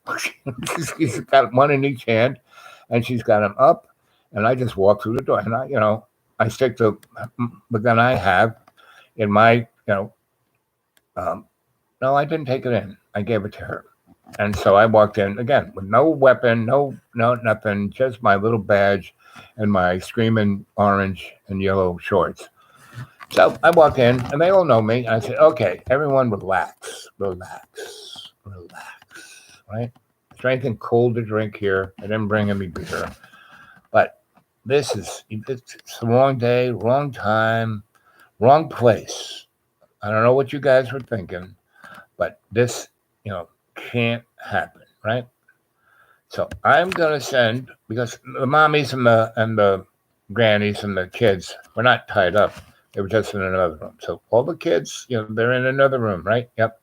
Now they're not just one group's mommies, and they're all 3 of you people. So if those kids get hurt, shot, everybody here is gonna be upset.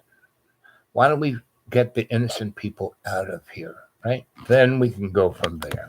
And the 3 head guys are, okay. And everyone's, so, they tell Pancho in there to bring them out and, let the kids. So she takes them down. And by that time, 2 of those cops come up, right?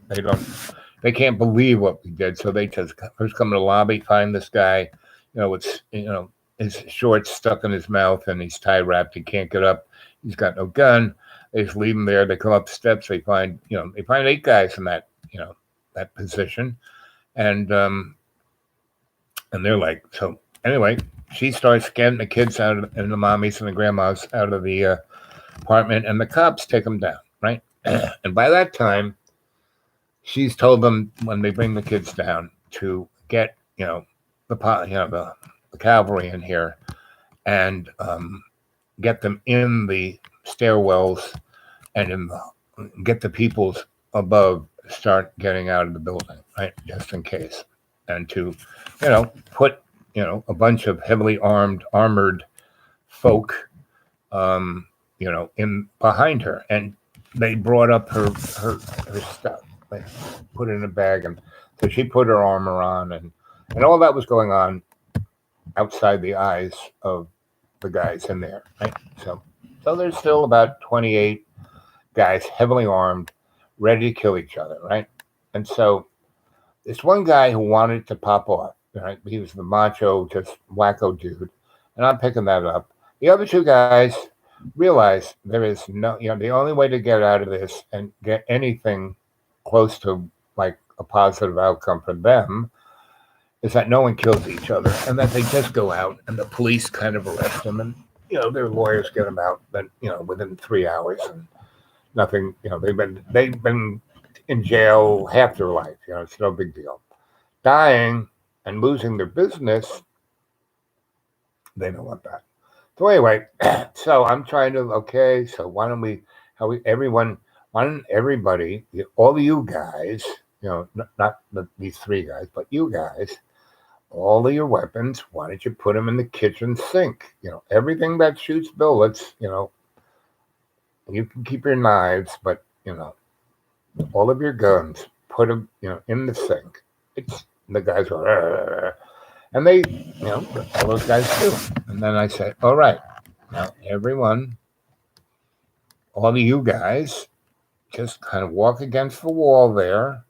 Put your hands on the wall and just walk yourself out so we can see your hands. And my partner is standing at the door with the 2 AKs, and she's on the other side, right? So anyway, but these three guys still have their guns. They haven't given up their weapons. And so I just want to get all those other guys who might, if things popped off, to have that many people, even if they had knives, it would be a bloodbath. So they get out, and the cops take them down, right? They're in the hallway, so they take them out. And so I say, okay, guys, this is it. This is the moment. Everyone, I'm going to bring her in. She's going to take her weapons. And if you even move, I'm just going to stand out of the way and you'll be dead, right?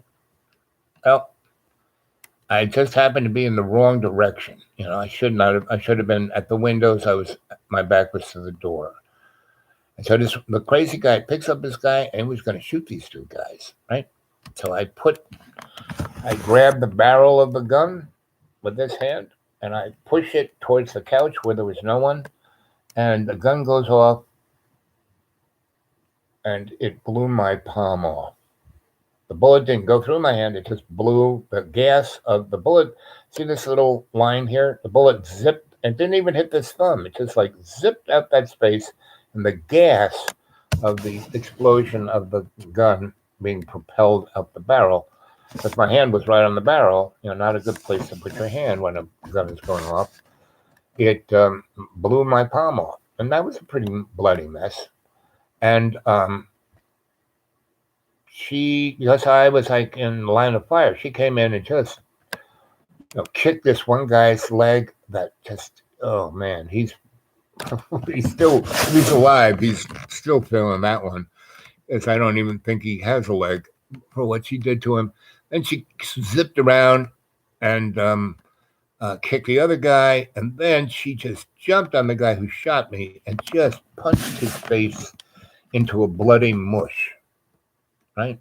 And then she got up and, oh my God, you're dead, because I had this crazy yellowy white shirt, and it was like, oh, blood. Because I was just like holding it against it so it wouldn't blood, because it was really, I was looking at it like this, look at that. And I could see, it didn't hit a bone or a vein. So it was just, little capillaries and the fascia and it was, oh, look at that. I was like looking at it as an interesting biology guy. Oh, look at that. And then it was a lot of blood. So I put it against my shirt to try and stop it. And it was not so much.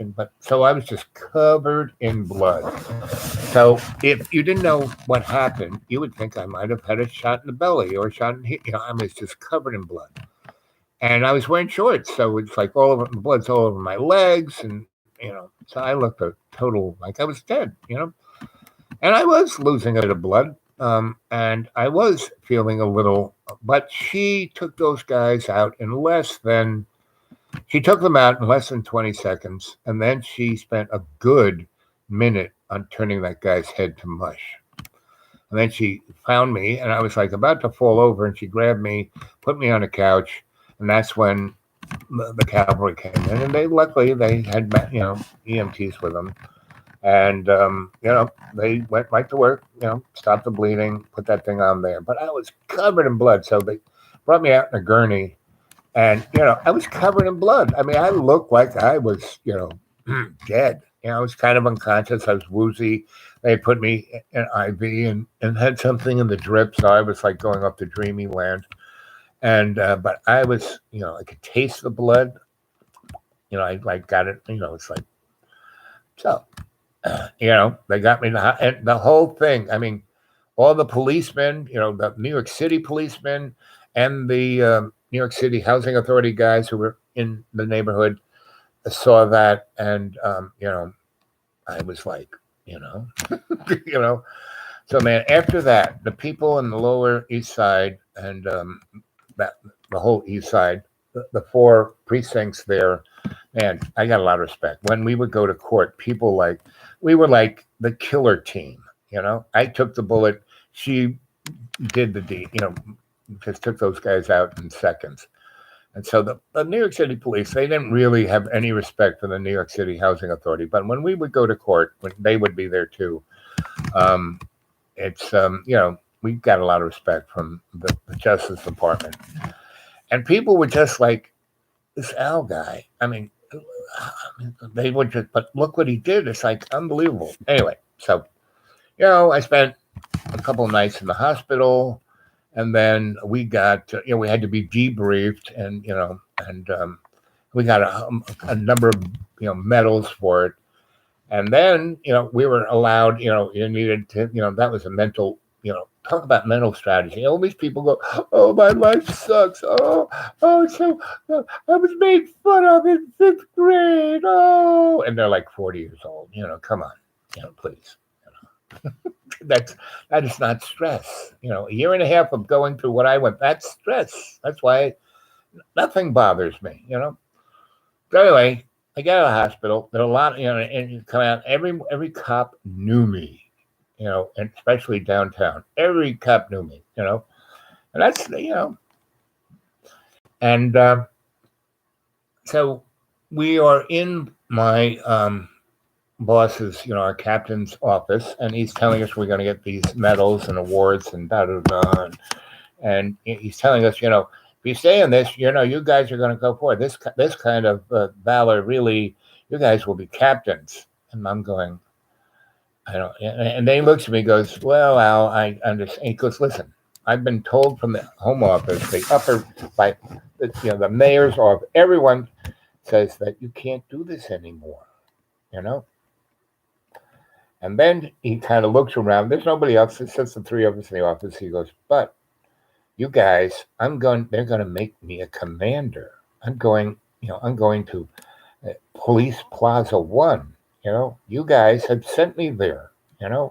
It would have taken me at least 15 years to get, this is like, set me right. So keep doing it. But I have to tell you, don't do that again, but keep doing it. Then he turns to me and goes, well, Al, if you ever get shot again and do die, I'm going to make sure you get an inspector's funeral, which is like, the guys in the bagpipes and down 5th Avenue. And my partner's looking at me going, no. And she goes, no. What is needed is Al is not doing this anymore. You know why he's doing this. He is suffering from the loss of the person he loves most. And he's not going to kill himself, but he keeps doing this. Yes, it keeps working out, but, he can't be put in this, So if you're going up to the head office, I'm going with you. And he's leaving the department. He's retiring, So she called up my good friend at Cornell.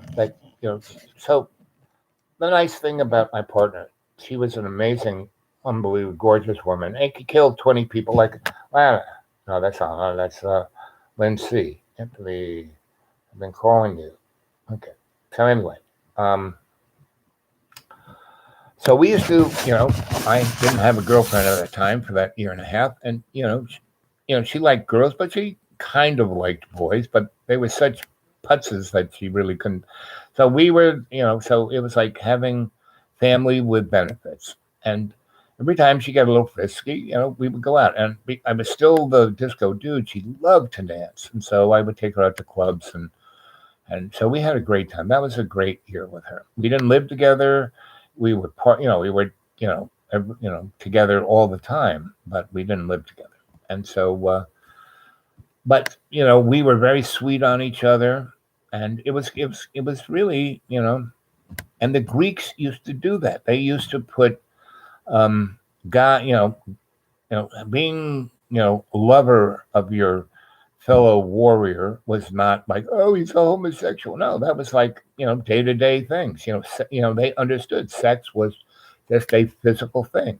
We are so screwed up about sex. It's like, so you jerk off, big deal. So you like, if you're a girl and you like a girl, big deal. If you like everybody, if you like puppies, it's like, who cares? As long as you're not sick about it, as long, the act of loving, no matter who you love, is not sick.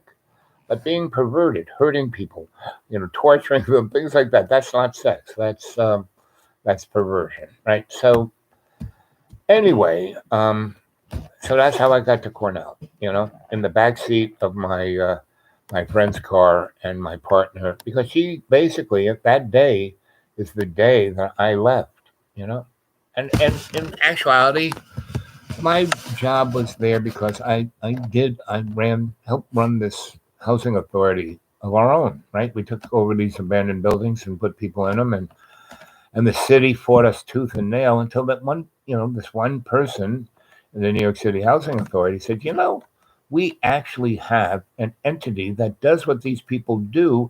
It was started during the Depression. We have only done one building. In 4 years, they've done 50 buildings. Why don't we just turn that organization over to them? Then we can control them. And that guy was smart, Of course, that guy was a woman. Right?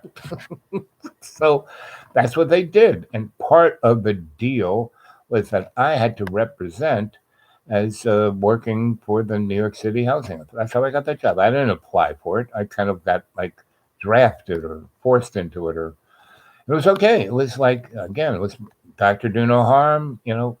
Only go in if you're going to get the innocents out of harm way. And I did that virtually every day, and I got really good at that. And learned something, man. I learned stuff every freaking day, right? So the main thing I'm doing here is, helping, doing no harm, and the exit strategy is to get John out of him being stuck. He's the innocent person. I want to free that innocent person. When we look at John, the people's saint of truth, we see this line, and this sweet, innocent, really good person here, generous. This other one is a creature. It's not John. When you see him go into that hole, that's not John. And that is what I'm trying to free him of, right? The exit strategy is to get John out of that. And it's not, he's tiptoed away from it. He's further away from what that creature was than what it was when I saw him 7 years ago. And he's got himself to a place where that creature comes out, but not in the violent anger, that he was. Now, Lana kind of, basically sensed that creature, and that's why she called and, basically read John the Riot Act. And that's why Lana reminds me of my partner. I don't know what she looks like, but I bet you dollars or donuts she looks a lot like my partner. So anyway, what are we saying here? Thanks, Anthony. So Anthony, you're doing a good job. You're welcome. I have to talk to my beloved.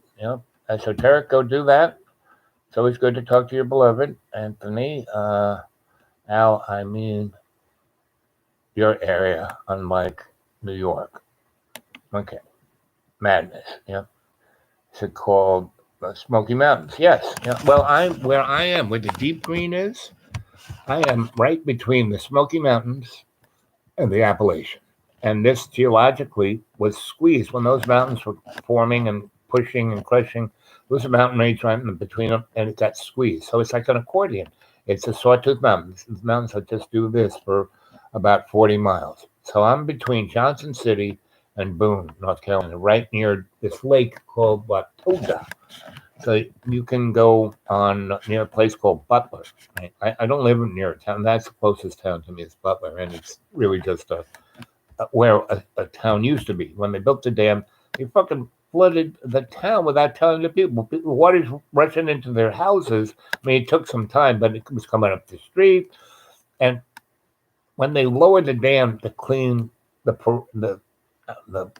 coast of the lake, away of all the flotsam and jetsam every spring, goes down low enough that you can take a boat and you can see the town. It has a hospital, high school, middle school, grammar school, movie theater, Main Street with stores on it. It's all underwater.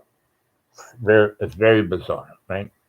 And I mean, they didn't, if they gave these people time, they might have moved some of those buildings, but they didn't. They just, built the dam and started the water, gurgling back. Big, big, big lake. And it goes, so the lake goes through these Sawtooth Mountains. So the water's at the base all around, these mountains. So it's quite, it's an area that's unusable per se. Now, the Holler folk used to have farms there, these like truck farms, and they would terrace these things and grow all kinds of stuff. And they used to sell it to Birdseye and make, in 1972, the average farmer there made $21,000 a year. $21,000 in that part of the country, the Appalachian / Smoky Mountains. 21 grand is like 200,000 today, right? And there were 19,000 people living there, right? Today there's 3,000 people. The average income is $4,000. I mean, they destroyed it, right? So that's where I live. And so those people are not a threat. And they're actually nice. I've been there 20 years. I know them all. They, I respect them. They respect me. I'm different from them that they are, but I appreciate who they are, and they appreciate me. It's the new rich people who are coming in and just bulldozing the crap out of the place that has no respect for anybody. They've really destroyed, in a year and a half, they have destroyed what was left of the harmony of that area. Now, my property, one day someone will say, "Oh, I'll just buy it from you," and I'll go fine, and I'll go to it. I have this knack. My whole life, I would go just live in some place that no one wanted to live there. They thought it was scummy, terrible. Soho, Tribeca, places in Ireland, place in England. Asheville, Cornell. I mean, Ithaca was so kind of, Cornell and Ithaca College were there, but their economy was zip, right? And now it's like, woo! Same with Asheville. It's like the hipster jungle and Lynchburg. I was there, and if you could get anything, I bought this big factory building for $15,000 right downtown, right on the river. It was, they turned it into $1 million condos. That's what I was going to do. I just didn't, some guy, I bought it for $15,000. Somebody gave me like 6 times that for it, like 4 months later. Right? I didn't do anything to it. I kind of cleaned certain place out and looked through all the junk, see if there's anything I wanted. I built a little studio in there. It was like, at least 30,000 square feet, 2 floors, right? Right on the friggin' river. The one bad thing, the railroad tracks were like that far away from the back wall. And when that railroad was busy, it's noisy, chug, chug, chug, boop, boop, boop, so, but it's not that busy anymore. So, anyway, I sold for that, and that guy fixed things up and sold those things for $1 zillion. So I always go to these places. I have just enough to, get a toehold, and then someone buys it out from underneath for like, 6 to 30 times more than I bought it for. So that's a good, that was good. But I never became the mogul. Now, I had the vision, I was in Soho going. I tried to get my dad into it. Other guys.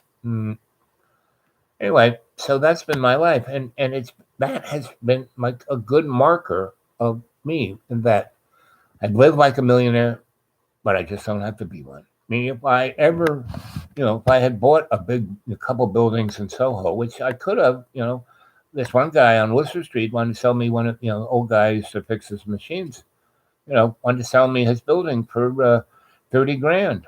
It was a gigantic building on Worcester Street. The developer sold each of those lots for $2 million a piece, right? In Waynesburg, Brooklyn, this guy used to fix his, he had a factory. He had 8 buildings. He wanted to sell it to me for all 8 for 75,000. And I said, come on, Dad, I've shown you all these things, and you always just blew me off. And then they were worth millions of dollars. Come and take a look at it. So he did come take a look at it. And here's this Hasidic guy who was like, he was in a death camp, and he escaped. Instead of running away, he went in the mountains and he took other death camp people with him, and they trained and became muscular and started the last 3 years of World War II. They assassinated high-ranking SS officers, and here's this guy in his 80s, running this factory. He just kind of wants to retire, and he just needs 75 grand. And he likes me, and he says, "Well, you like living here. We all love you. So why don't you're studying to be a rabbi? So why don't I?" said, Anyway, my dad went there, and it was truly amazing because my dad, how old was he? He must have been in his early 60s, middle 60s. And my dad's always been in good shape, Air Force officer, football hero, a golf champion. I mean, he was always in good shape. Even in the day he was in good shape. He never was fat. Anyway, so, he tells this guy, I'm standing right there, that we're talking. I said, Dad, we looked at all these buildings. He says, well, this is a shithole. Same worth anything. It's right on Broadway in Waysburg, right? It's right across from Peter Luger's, the most famous steakhouse in the world. And my dad, it's a piece of shit. Anyway, so turns the guy, goes, I just want to chew you down. 35 grand. Deal's done. And the guy goes, what? And he's like, he's a Hasid. Yeah, chew you down. You guys, I want to chew you down. And the guy kicks my father in the nuts. My father goes down and gets up. And this guy goes, and this guy's, like I said, in his 80s. My dad's in the 60s, 20 years younger, and he's still in pretty good shape. His hair hasn't turned gray. This guy's really gray. I mean, he looks really old. And he kicks my dad in the nuts without a blink. Just bang! My dad goes down. And my dad kind of gets up, and he's a triple Virgo with a lot of Aries in him. So he's gonna, he caught me by surprise. Now I'm gonna. And this guy just ate my father's lunch, just beat the ever-living snot out of him. And, right there, just watching that, I was like, all the things that my father ever did to us kids that were like, most, as a psychologist, I would say, well, that would cause everyone to have neuroses. But being brought up with my grandma and have all these other old people, not old, but older people of authority, way more than my dad, who were my mentors, I never even looked at my father as someone of authority over me. I mean, I just knew his personality and his character, and I navigated it. I mean, he was a colonel, and he would scream orders, and I'd say, yes, sir, right away, sir, and go up to whatever the fuck I wanted. He didn't realize I did that until I was 50. Anyway, so this guy beats ever-living snot out of him, and my father goes, oh, give me a hand to get out of here. And I just turned around and said, yeah, good luck with that. And I just walked away. And I'm going down the steps, and this guy picks my father up and throws him down the staircase. Luckily, he stopped at about the 3rd step. And he's just bleeding and right. Right. So I go out, and there's a cop I know, right? And I go, hey, Jimmy, come over here. My father's just been totally pummeled by Mr. Gottlieb. He goes, oh, yeah, that guy's badass. I saw him beat some kids who were trying to rob him. And And there were 4 of us, and we were spared because he nearly killed those guys. And we let him do it, and then he walked away. I said, well, my dad's up on the, second balcony of the first floor, and he could use some help. He said, do you know what? I said, no. He totally, he said, what did Mr. Gottlieb do to him? I said, well, my father called, because, yeah, he wanted to move, didn't he? Yeah, and he's going to sell all these buildings. Yeah, man, I have no money. My dad was, and my father said to him, I'm going to chew you down. He said that to Mr. Gottlieb? I said, yep. And so what did he do? I said, he kicked him straight in my father's balls. And he told him that Mr. Gottlieb told him to stay down. And my father, you just caught me by the surprise. I'm going to kick your ass. And, that's why my dad is in a heap on the second balcony of the first floor. And he goes, okay, I'll go. Does he need? And I say, you might call an ambulance. He might, and he needs to be cleaned up. And he goes, would your dad prefer charges? I said, come on, he's 20 years younger than my father. He's got the ego the size of that, the Franklin Bank, and no, he's not good. He'll say he fell down the stairs, and you put that in your report. He tripped and fell down the stairs. And he goes, okay, got it. So I just walk away. And then I didn't see my father for another 7 years, And that's, I didn't see any of my family for the first 6 years of my life. Then I showed up. My parents sent me up to this Hitler's, HRS, Hitler's Rifle Squad, this Nazi Catholic school. I mean, they were all Nazis. All the nuns were Nazis. They came from the death squads. They were, torturers, right? And so they tortured the little kids. Good thing, eh? Not a nice thing to do, good Catholic school, And I pissed her off one day, and and I was this little peanut of a kid. I weighed all of like 60 pounds. I was about 4'8", and she picked me up by my neck, put me against a concrete wall, and just she had this big cinder block of a fist, and she just, bam, right there, and she crushed my orbit of this eye and squeezed the optic nerve. And this eye this is how this eye sees in other ranges. I see other dimensions with that eye. And thank you, Sister Holy Roller Skate.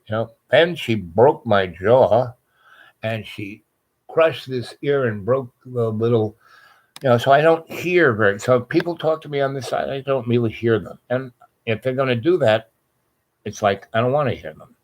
And John not only talks to me on this side of my ear, he will go into other rooms and talk and expect for me to hear him. Like his words are so woo that I would hear. No, I just, go back to reading a book, and then he comes back and I said, what'd you say, John? And I constantly, for 7 years, I've told him all about my, medical. When he saw me, I was a good 100 pounds. When he made the Christmas video before Christmas, he took a video from, 5 years ago of me down in the basement, right? And I was 100 pounds heavier than I am now, right? And I was, I couldn't walk. I was like, but I still walk because that's the only way I got to walk. I didn't give up on walking. I didn't walk well, walk slow. Anyway, so he did it on purpose because it was, not a flattering video, but it was hilarious, and I thought it was great. I don't feel shame for the way I looked. I don't feel shame or pride. Those two things are very dangerous emotions. They're not useful.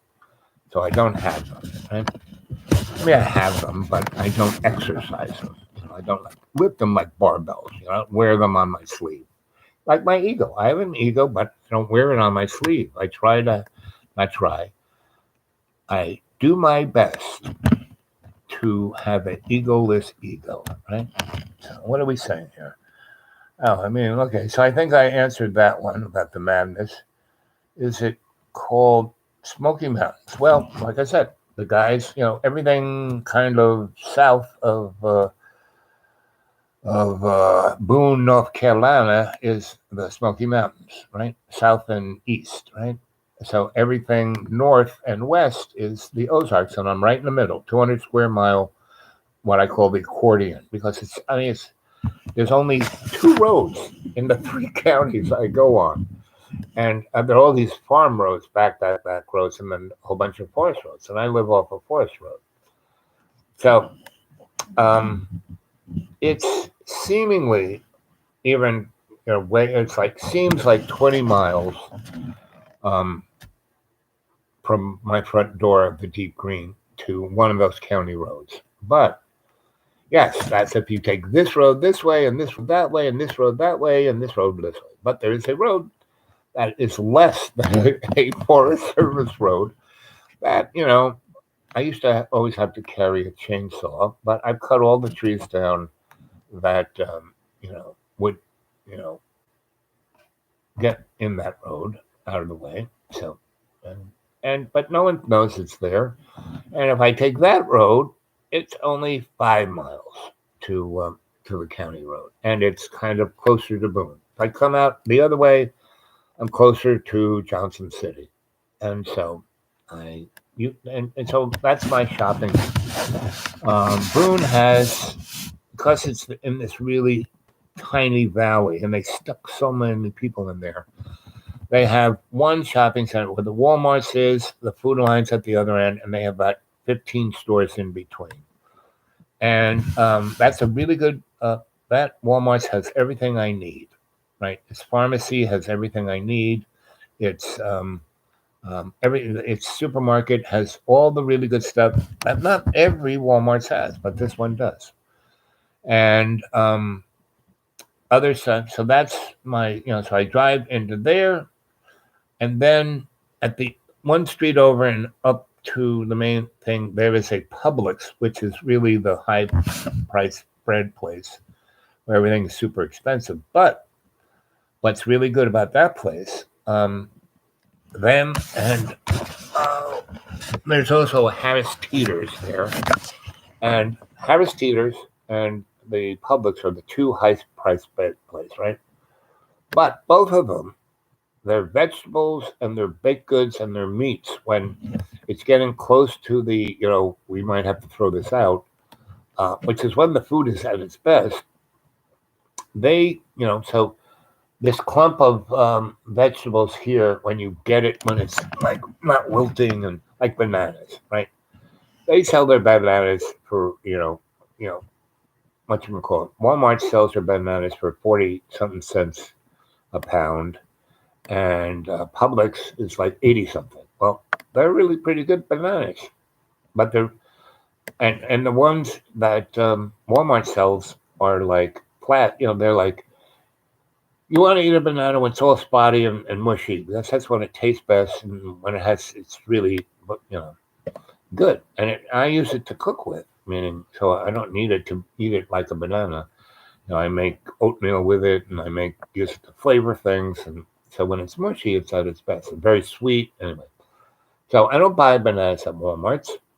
I do buy it over at Publix or Harris Teeter's. I buy all my vegetables from those guys because, I will get a whole cauliflower that normally costs $3 if it's over there in the Whoopie place.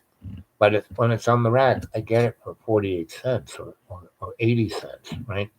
And so both Harris Teeter's and this Publix place sells the vegetables like that. So it's an amazing. And then they have their own brands of stuff that are really great and actually affordable. So they have this rices, really nice rice, really, really good rice.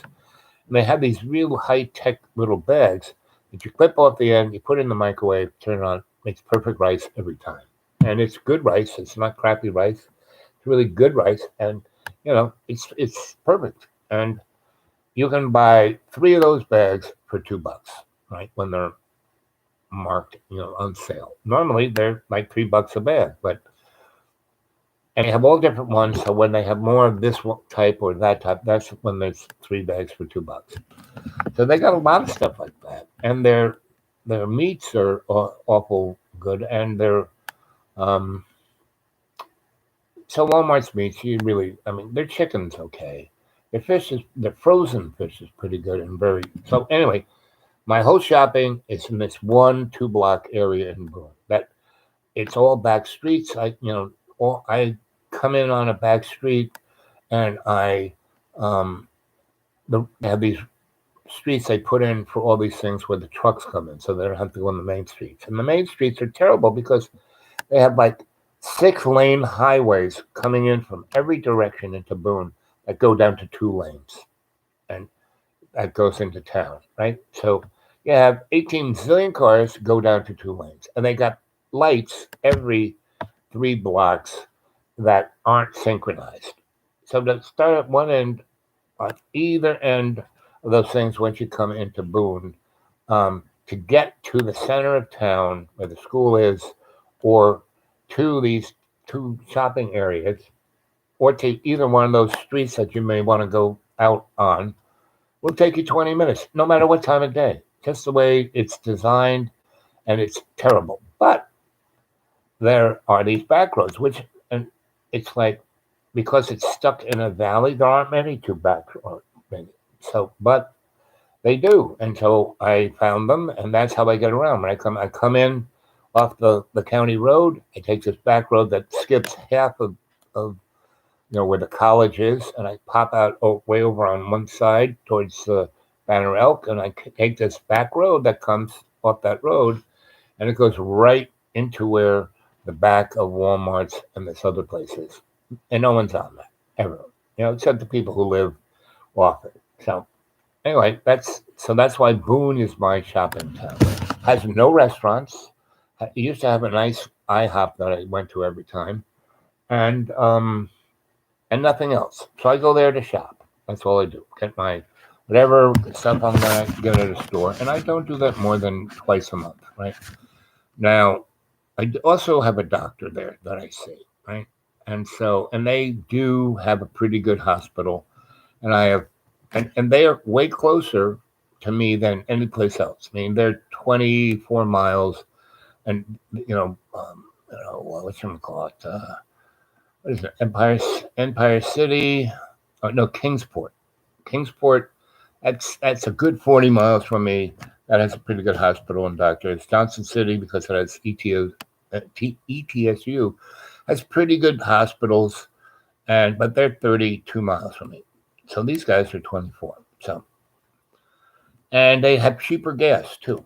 So those are all reasons why I go to Boone, right? And I have some friends there, and I see them, and so that's that. Johnson City is a lot more fun. That's a great town. Great ETSU is a great city, but I'm right in the middle where there's nobody. But the rich people are starting to buy up everything, and it's in such a environmentally sensitive place. All the animals have left. The summer of 2020 was the last summer that all the animals came to visit me. This summer, 2021, nobody came. Birds didn't come. They shot my bear. It's real. And then the guy, this bear was doing nothing. It's mama bear, right? And he was, he was walking through the woods. He was not going into people's property. He was far away from it. And this guy was out testing his new gun.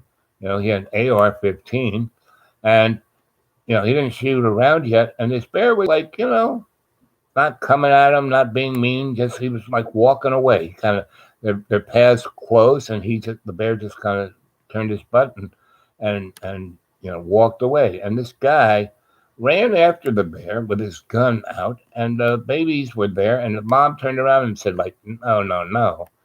And the guy emptied his whole magazine into the bear. Mama. So the babies were not little babies. They were like, that if those 2 little guys had caught up with him, they would have killed him, because they were big enough. They had their big paws, and their teeth were big. I mean, they were still under Mama's tutelage, but when I saw that, anyway, he got in his car and ran away, and they called up the police and said that these bears attacked him and the Forest Service people and the game warden went out there, and they know what happened. They saw it. They could read all the tracks and what it was. Arrested his ass, put him in jail, and took everything away from him. And he was one of those morons, rich people who thought they were rich just because they stole, a bunch, not stole, but took the property away from these poor, broken, holler folk, right? So, and they have ripped and teared. I mean, they've cut off tops of hills that then caused the water change, and so one whole side mountain collapsed on the only frigging road, county road we have to go north, and it cost the state and the county and the federal government $8 million to fix it. And because our county has, or that county, not my county, but that county has no building codes, or environmental anything, because they're freedom. They don't want to, they had to pick up the nickel on it. And so that's what's happening to mine. They built, so the two roads that go, one goes north south, one goes east west, and they were both, if I take back, like roads that are like more like trails that cars can go on, because a lot of folk take these things and they keep it up. I mean, I only had to use my chainsaw once, and then it broke, and I've never had to use it again. They take care of everything. But those guys are getting to be long gone, and all these stupid rich people who aren't rich but think they're rich coming in and just, ripping and tearing. And again, that's another example of what John doesn't represent. He shows. So I use the word represent like street folk would use that word. They show it. They don't represent like, oh, this is me. And so, like John being the, again, I quote Anthony, being the people's saint of truth, and that's what these people are. They are showing straight up what, this mercantile, sociopathic worldview that we have, that we're exceptional, that we can do whatever the heck we want, How is the energy different at that deep green? Exactly. Okay, so the difference between deep green and the school is basically the school is built on this hill. It's called, I think this hill is Chicken Mountain. And it kind of goes up, up, up, up. And this had been not only, so this was a sacred, not burial ground, but sacred ceremonial place, right? People came here to do ceremony for that cave and those rocks and all those different energy points that are on this trail that was laid down by the Indians, but my dog found it, and I just followed her and stuck sticks on it when I felt it. And, and then when I cleaned that out, that's when I found all of these campsites. And that's when I found a kitchen, not like, a 1,000-year-old indigenous people kitchen. You have a fire pit, right? You have two fire pits. You have the fire pit that keeps the fire, and then you have this kind of elevated fire pit that you cook on.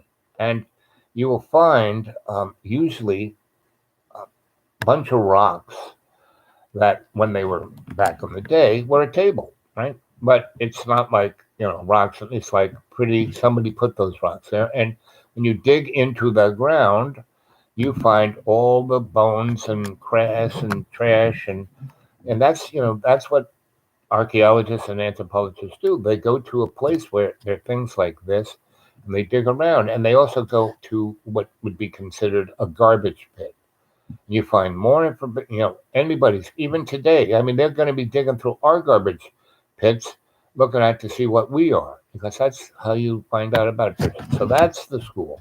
There are these real, determined, real things that human beings, 800 to 1,000 years ago built, and then from that point on, they used them until white people killed them, right? Until 1740s, right?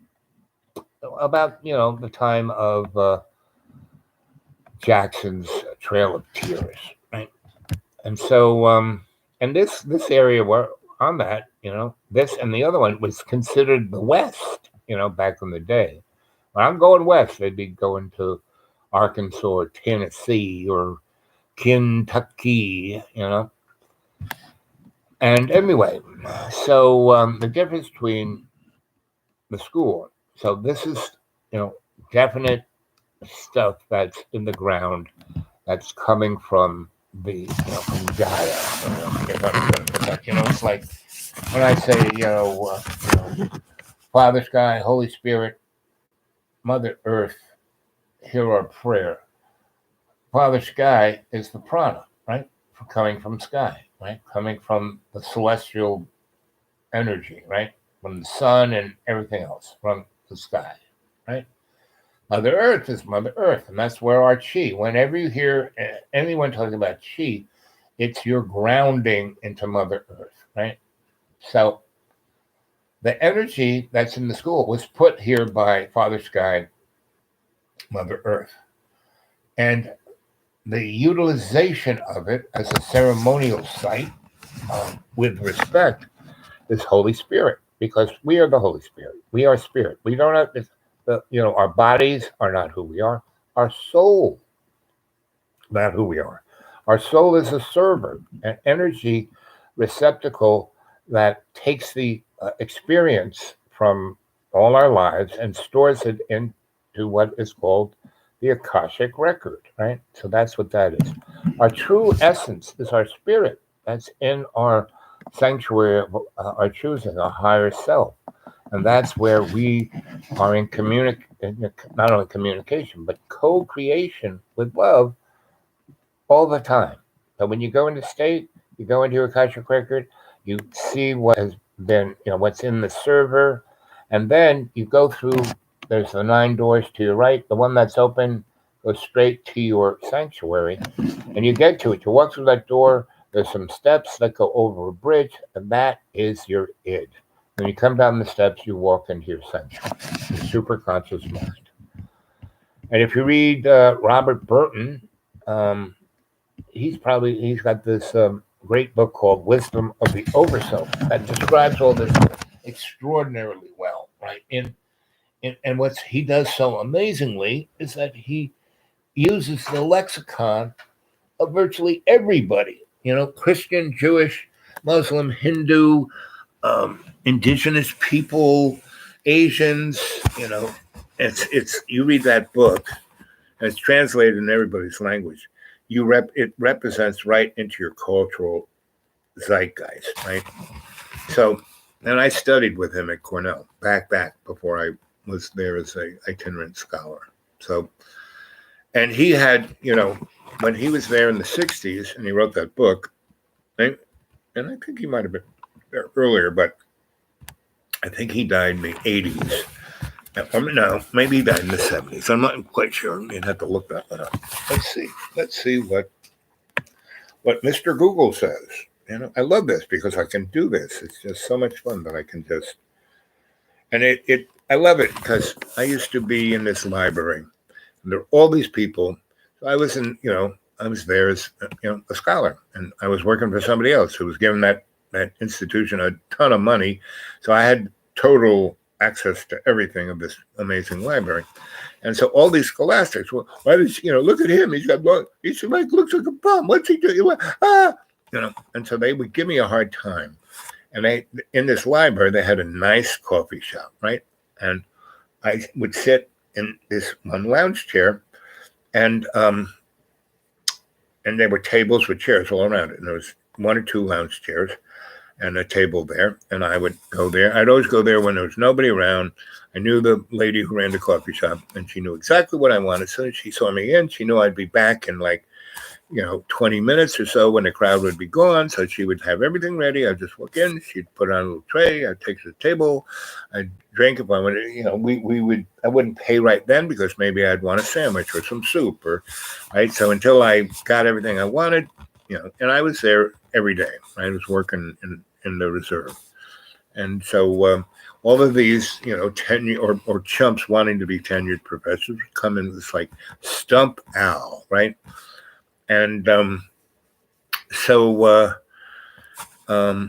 they actually had terminals. They didn't have these things, but they had terminals, right? That you could access. It was like Wikipedia, but it was out of this university.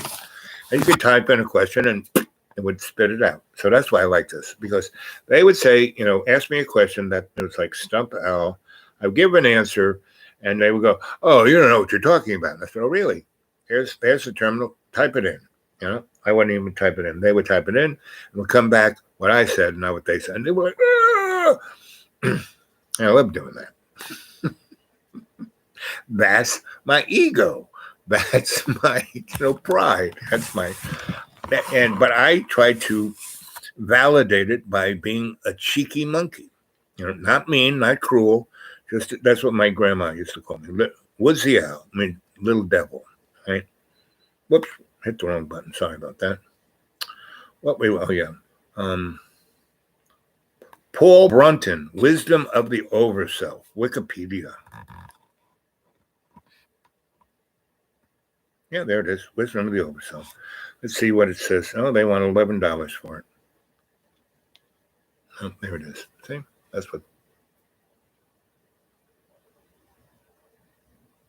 Right. When was that written? Let's see if they have Paul Brunton, Wikipedia, Brunton expounded of the mentalism of the hidden teachings of beyond yoga. Yeah, about Paul Brunton. Life story, Paul Brunton. Born 1898. They don't say he died.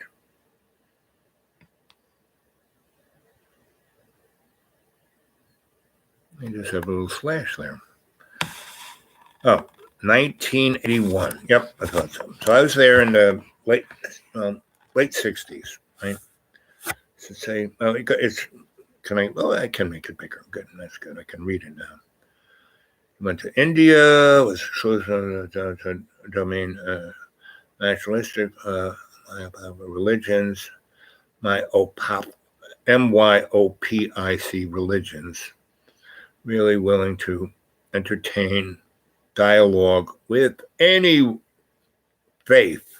And that's what I love. I mean, it's like me, didn't believe in anything, but he didn't disbelieve in anything.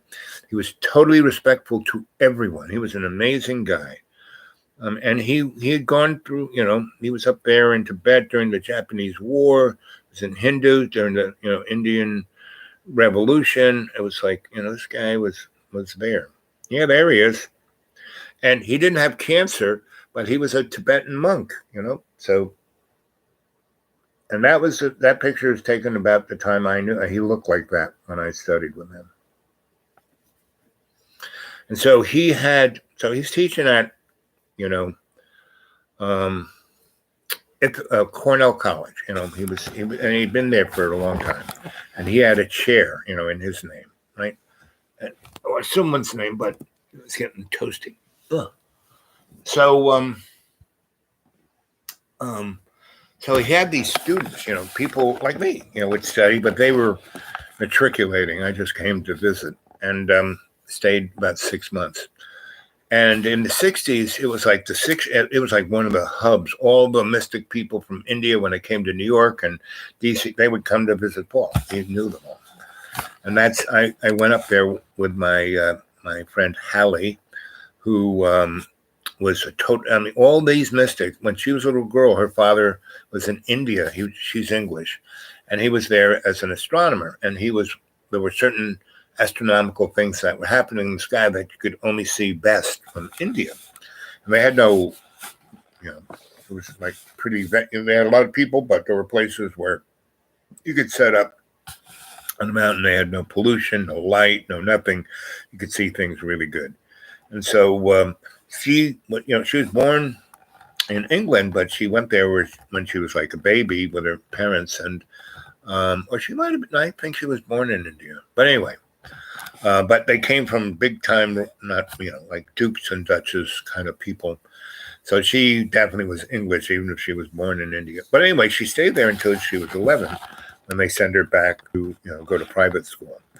and all her babysitters were these great gurus, right? Who weren't, they were great, students, teachers, wisdom, and they were gurus, but they were still youngish and didn't have the PR of the 60s. But anyway, when all those guys would come, she had this great apartment. We lived together on Mulberry Street in New York, in Greenwich Village.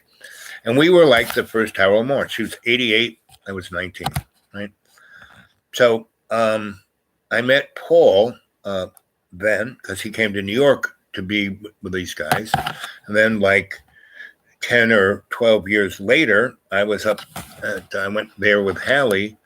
No, I guess it wasn't. It was like we met him in New York. Maybe 3 or 4 years later, we went up and stayed with him in New York at Ithaca and Cornell. And then 12 years later, I went up and said I gotta hang with this guy before he croaks, which I did, and that's how he looked in that picture.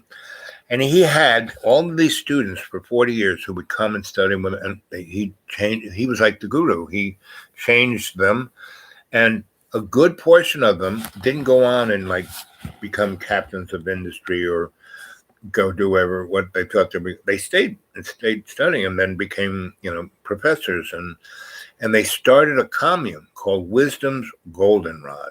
And this place was it was right off of Seneca Lake. It was right up on top of this hill, had this view that was like unbelievable.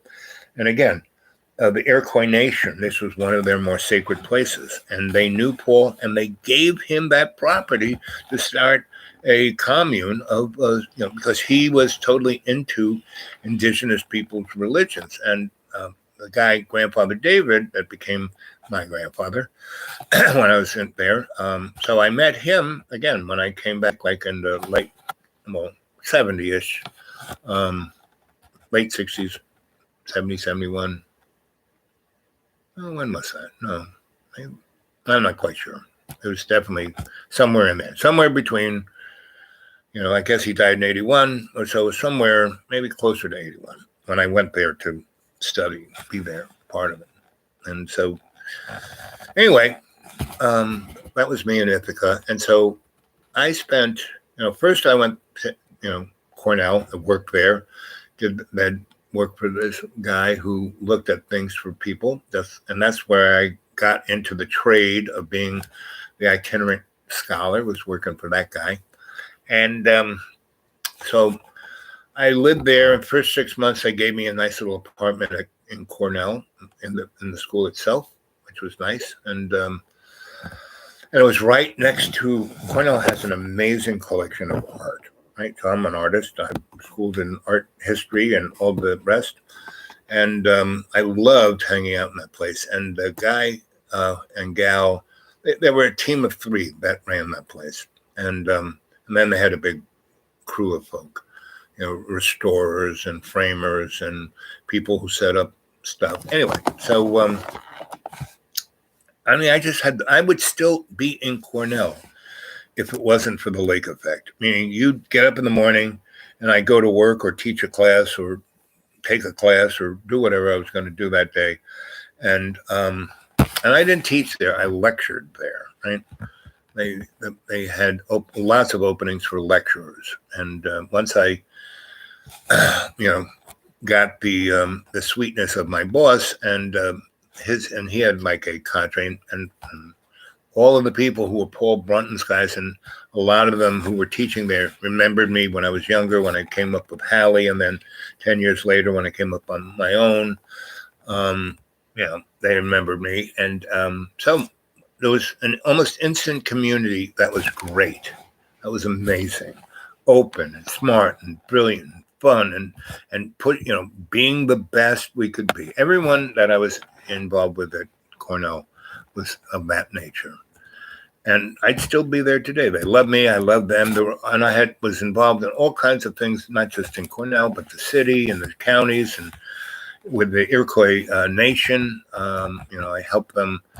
They were negotiating with the federal government because the Dutch rented New York State. And in 1999, the no 89, 1989. New York State was 80% of New York State was going to go back to the Iroquois Nation. They own it, right? And that was never going to happen. So they had to negotiate the best deal they could make. And that's like I try to tell John about. You have to settle. It's called a settlement for a reason. And you can get things you want, but you can't get everything you want, right? So you can make everyone, a good negotiator gets everyone to be happy with the deal. They may not be, that's exactly what they wanted, but they can be happy. They can settle for that, right? So I was involved in that. And that was fun. I was like driving Miss Daisy. I used to drive, Rabbi David to Albany or Syracuse. One of those two, both those cities had Supreme Courts, had legal offices and things that had to deal with this. And he didn't drive. He could barely see. So I would drive. There was nobody really. So David, his son, would, lend me his really nice car. And I would drive Grandpa David there, and we'd go there. And sometimes we'd stay. He loved hotels. It was a good 100 and something miles to either of those places from Ithaca. I think one was even further. And so we would, we would leave early morning, get in a hotel, stay there, be bright-eyed, bushy-tailed for the meetings. The next day, we'd stay the night, we'd drive back. And I love hotels. He loves hotels. The federal government was paying for it, so hey. And so we had a good time. And he was a great storyteller and a great teacher of indigenous mystery. So I used to go to powwows with David, and his son David was a dancer, and his wife was a musician, and and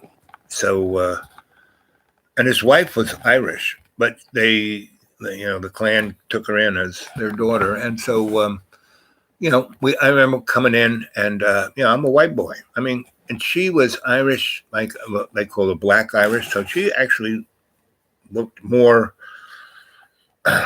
more Native American than Grandfather David or David, because they would look Dutch. I mean, they had blonde hair and super white skin and blue eyes, And I had brown hair, I had blue eyes, but my skin wasn't half as white. Anyway, I remember being at a powwow, and some elder said, "So who's this? Who's this guy?" Because I was in the inner sanctum with Grandfather David, and David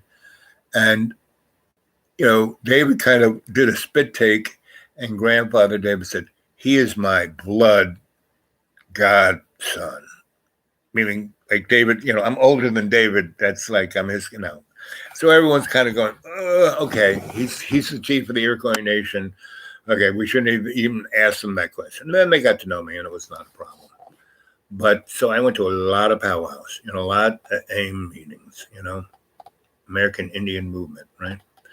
And I was a strategist, and I was always going, guys, whatever you do, it has to be really, really, really, really publicized. It has to, that's the whole thing of this movement. It can't be vengeance, can't be getting back, can't be. And I'm like, how old was I? I was like almost 40, not quite 40, 39, maybe I was 40, but no older than 40. Right, and I'm the youngest guy there, and I'm going, this is, Grandfather Dave, because when we would drive, those miles every week, we would talk about strategy. I mean, he would tell stories, I'd tell stories, but we would spend a lot of time talking about theology of the indigenous culture and how to make the white culture understand it, right? And I said, well, it's very similar to how the Black culture has amalgamated itself into, the white culture of America. And basically 90% of the American culture, that's truly American culture, is two things: Indian or Native American and Black, right? And then a lot of Irish. Other than that, the English, the French, except for certain cities and certain locations, had no effect culturally, anyway. So we would talk like that. It was great. Paul was amazing. So anyway, he had this beautiful commune in Iroquois Nation's sacred site that was right next to the thing that was super duper sacred to them. The thing about New York has zero national forests because all the national forests are forest land that was taken from the indigenous folk by violent execution or imprisonment, right? Whereas all the property in New York was rented or sold to the white folk. Nothing was ever violently. I mean, some individuals had violence, but as a culture, no. And the French and English had all these treaties, and as soon as America was America, those treaties didn't happen, and that's why the white people just headed west and killed it. The only good Indian's a dead one, right? So that was my experience. So all of these places I go to are very energetic. Even in New York City, the places I lived in were super energetic. And so I'm like the divining rod of these kind of spaces. So the space here in the school is this place that was, again, indigenous, in the ground before anybody showed there, even the Indians. And then they saw it as their sacred land. And there are a couple other, over in Tennessee, North Carolina, there's some interesting places. And in Georgia, there's some interesting stuff they got too.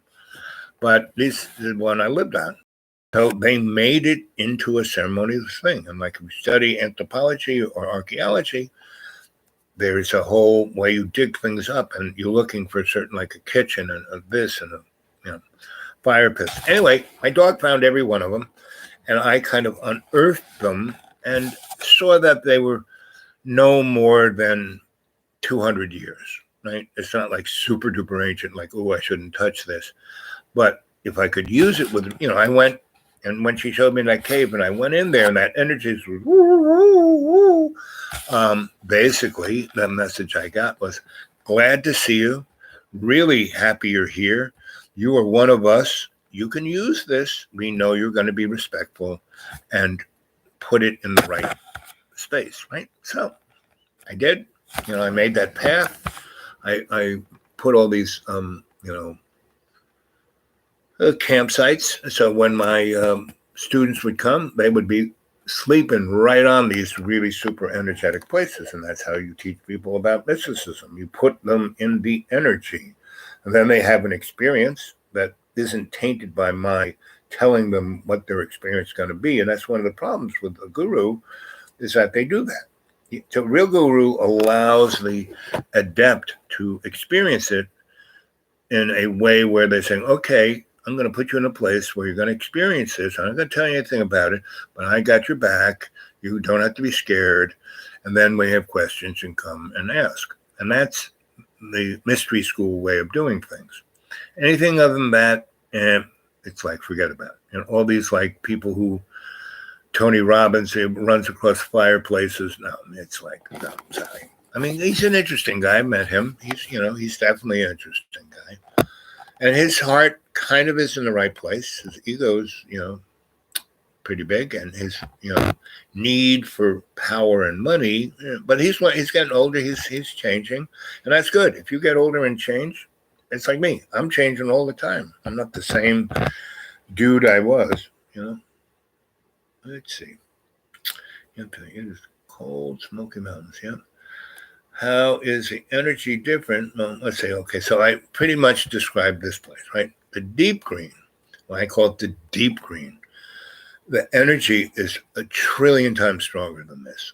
Just, right? And that's why all of them, that's why Oak Ridge is just over there. And see, the thing about Oak Ridge, they just didn't do the nuke stuff in Oak Ridge.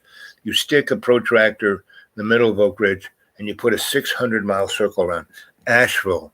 There are a whole bunch of places in Tennessee that had laboratories because of this energy, right? Because of this. And Tesla and a few other people, Wilhelm Reich in the 50s picked up on this, orgone energy. picked up on all of this, and they named it different things, but they were sensitive to it. And Tesla was building apparatus that could tap it, right? So at the deep green, this stuff is super deep, super strong, super like not even understanding what humans are. It's so deep, it doesn't connect to human beings, right? So I found this spot where part of that actually comes out of the freaking ground. Those power conduits that run the ley lines. One of these things comes out, and it's a dimensional thing, but represents a bar of copper, but it's not copper, right? I went to my buddy at ETSU, who's big time, geologist and astrophysicist and a materials handling guy. He's got more PhDs than Carter has pills, and he brought his truck with his mobile lab, and he couldn't drill in it, he couldn't burn it, he couldn't chip it, he hit it with a laser, he did all kinds of things. He couldn't because he couldn't chip it or burn it or get it to react. He had instruments that he put around it, and if it would react, those instruments could measure it. But he found an amazing EMF, like off the charts. And there were other energetics that he could pick up, but other than that, he couldn't pick up. He was like totally at a loss and totally mystified. He came back a few times more, and he basically, I said, let us just meditate here. I think of all your instruments, you're the strongest one. So he did, and he was like, well, he wasn't really a meditator. I did a guided meditation showing me, and what he did was he went into the Akashic Records, and in the Akashic Records, it showed him what this was, and it was beyond time and space. And it was a dimensional portal that carries energy all through everything, right? From and that's, he could see that time wasn't linear, that it's everything is what we're experiencing. It happened in an unmeasurable second, and it's no more. And that's why, when they discovered dark matter and they had, quantum physics, they realized that the old guys, Newton, those guys, they actually knew this because they belonged to mystery schools, and but they published things that God is here, but he made like a watch, and that's our universe, and he wound it up, and now it's like winding down. And so up until the 90s, everyone thought that the universe was expanding and it was slowing down, and entropy was picking, and at some time the universe would just go cold and go back to being dark. Well, no, that's not what it is. It's still expanding because it's not, on a linear thing, and we're not heading for a finish line, and it's a work in progress, and it's all of these things. And physicists are starting to discover this, and that's they figured out a way to measure the mass of the universe, and they couldn't see 99.9999% of it. They could only see about 0.00009% of it, and that's all we measure. That's all we know. And to think that we can judge what the universe is and what God is and what the great, force was.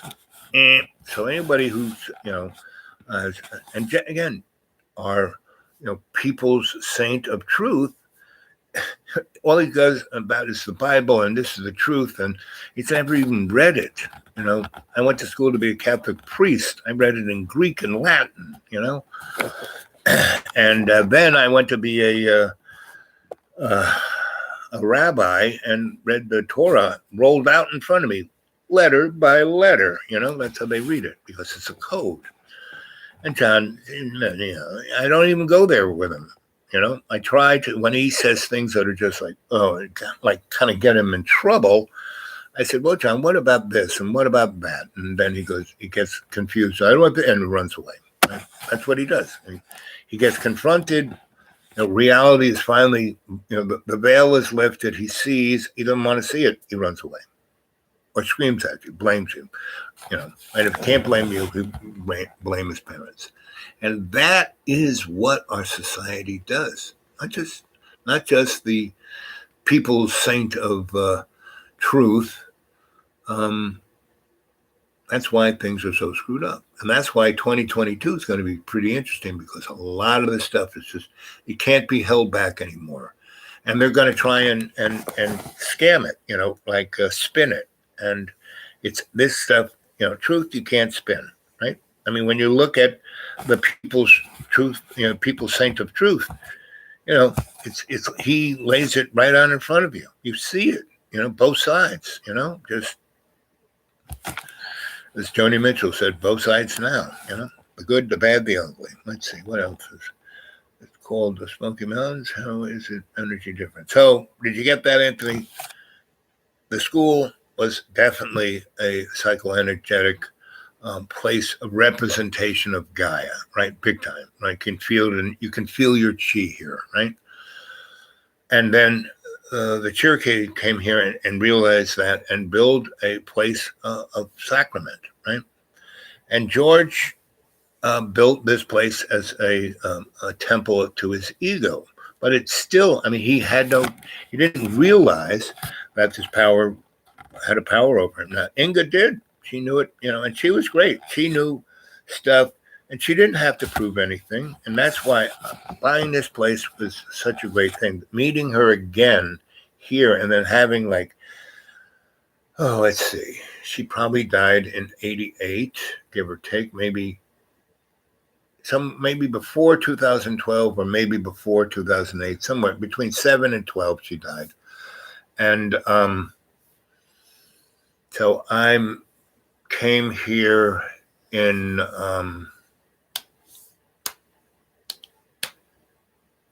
came here in 99, right, and met her in 2004 and bought the school in 2005. And so I knew her. And so once I met her, she was she when I walked through her door, she goes, "Oh, there you are." And I said, "Oh, there you are." And it was like, I just, I think I worked, she came to our foundry, I think in the 70s. It was like just yesterday, right? And we just connected, and George wasn't around. He was, he was interesting. He was fun. If you let him he was it, right? When he was it, he was like Salvatore Dali, right? So he was it. And he was kind of it. He was definitely talented, really had it. He did it. He didn't talk about it. He delivered. That's what I really liked most about him. And he also respected people who did the same, because the few weeks that they stayed there, I showed him the stuff that Colab was doing. He was quite impressed. So it was interesting to him, because people around here never saw him ever get impressed with anything anybody did, because he was so much greater than they were. How are we doing my battery? Still got half a battery. How long have you been? Oh, look at that. 3 hours, 3 minutes, and 3 seconds. I love it when that happens, so. And there are 4 people watching, 9 thumbs up. So how about some more thumbs up? How about getting some people to subscribe, hit the bell, all the above, right? And you want to get a hold of me, that's at the Dude Awake 42 at Gmail. And anybody want to put something in the old PayPal, I could really use it, because I'm on the bop. And what else? Back to the story. So the power at the deep green is so deep, and so it doesn't even resonate, understand humans, right? So one of the things why they put, Oak Ridge where they did it was that because it has this, see, people don't realize the Manhattan Project was really a, a mystery school project, right? The Nazis had the Thule Society and they had a bunch of societies, right, who were really connected, but they were connected again, just like the People's Saint of Truth. This dynamic between the Anglo-Saxon American dynamic and the Eastern and Germanic part was and it still is, right? But at the end of the war, the Nazi people were thrown out of the bus. The German people were thrown out of the bus, and the Nazis basically came to America and England and co-opted. It's straight up Stan Lewis, Captain America. He was trying to tell the world, the American people, hey, this is what's happening. This is what's going on. Wake up. Right? And then they made the movies, and the movies were even better about it. The second movie they had, where they had, what's his name, the good-looking guy in Butch Cassidy's Sundance Kiss, the blonde one. He was, the chairman of the UN or the Secretary of State or whatever he was, and he was, one of the higher ups of Hail Hydra, right? And when they were in D.C. and all the congressmen and senators like all giving and they're right there in amongst the pit, shaking hands, Hail Hydra, Hail Hydra, and that's what we got. Everyone in Congress is, the best. We have the best legislators money can buy, and they're all blackmailed, right? They all been on the Lolita Express. They're all Bill Clinton. Bill Clinton's just the most sleaziest one. And Bill Clinton is like a babe in woods compared to Hillary. And I have loads of stories about those people. They came across my wake many a time. So what else to say? Anthony, I'm sorry I've been calling you Anthony. Anthony. I don't know. I just see you all as my cadre. Bob, you are the true jack of all trades, master of any. Yep, pretty much. Because I had the greatest teachers. They just kept saying, no, buddy, just keep at this. Everything you do, if you constantly do it with your conscious intent to do your best, you master everything. And I do, because I have the experience. I've never been, I can't do that. Ooh, no. I said, well, okay, I'm going to learn first. I'm going to go find the best teacher I can find to learn about this, have them teach me, have them show me the ropes, have them, because that's what I did when I was 9. My mom, it was all, karma. My mom got just fed up with me blowing things up in the apartment. And so she walked down 3rd Avenue, first electric shop, walked in and, do something, boy, I can't take it anymore. And Mike looked at me. It was like kismet. Because he had 5 daughters, wanted a son. He had no sons. I became his son. He was more my father than my father. The love, the patience, the knowledge he turned to me. And then, first off, he and his father had, issues. But what's he do? Does he hold on to me? He goes, no. My grandfather needs you and you need him. So the first 4 years, I was just Grandpa Stoll's boy, right? Made sure he didn't walk in front of a bus. And then once I got really good and Grandpa Stoll had the shops downtown, right? Where, New York was New York in the 20s, he was the first human being to have a master electrician's license, right? He started the IBEW. He was Nikola Tesla's bench electrician. Tesla would go into state, make a drawing, Grandpa Stoll would make the device, right? First time, every time. And they were connected. So now that's the guy you need to be your number one when you're 9-year-old, to learn about physics, to learn about electricity, to learn about all of, that. And he belonged to a lot of mystic schools and secret societies. Grandpa Stoll did, right? Mike was a Mason. He was settled for one. And Grandpa Stoll had connections on everything. So Mike, his shop was on 3rd Avenue around 63rd Street around. And he had it there because he was a union shop and he was building all these skyscrapers on 3rd Avenue in Lexington, right? He was doing multi-million-dollar jobs. And Grandpa Stoll had done that same, he wired, the Woolworth building and lots of other things. And we worked on the the World Trade Center. I was in so to get my license, I had to do all these kind of things, like have 16 years of consecutive W-2 forms. And Mike Stoll, even when I didn't even work there, he kept me on the books, right? He paid me just enough, put it in the bank. So I had like this little egg when I graduated high school. I had, no matter what I wanted to do, I had a little, a nice little thing in there. So I didn't, he knew my parents. When my dad built his first factory, right, in Brooklyn, he took this, commercial building, and he was going to have, machines to do things. He said, you're working for these electricians. I want them to, give me a good deal and wire the building up, because it's an old building and it's power. It needs a new service. It needs this. It needs lighting and that. And so, I brought Mike there. Mike, whose Grandpa Stoll was Mike Stoll Sr. Mike Jr. hated being Junior, so Grandpa Mike, right? So Mike, I take him there. My dad said, I want this, that, the other thing. And Mike goes, okay. And he says, okay, we need this, this, and this.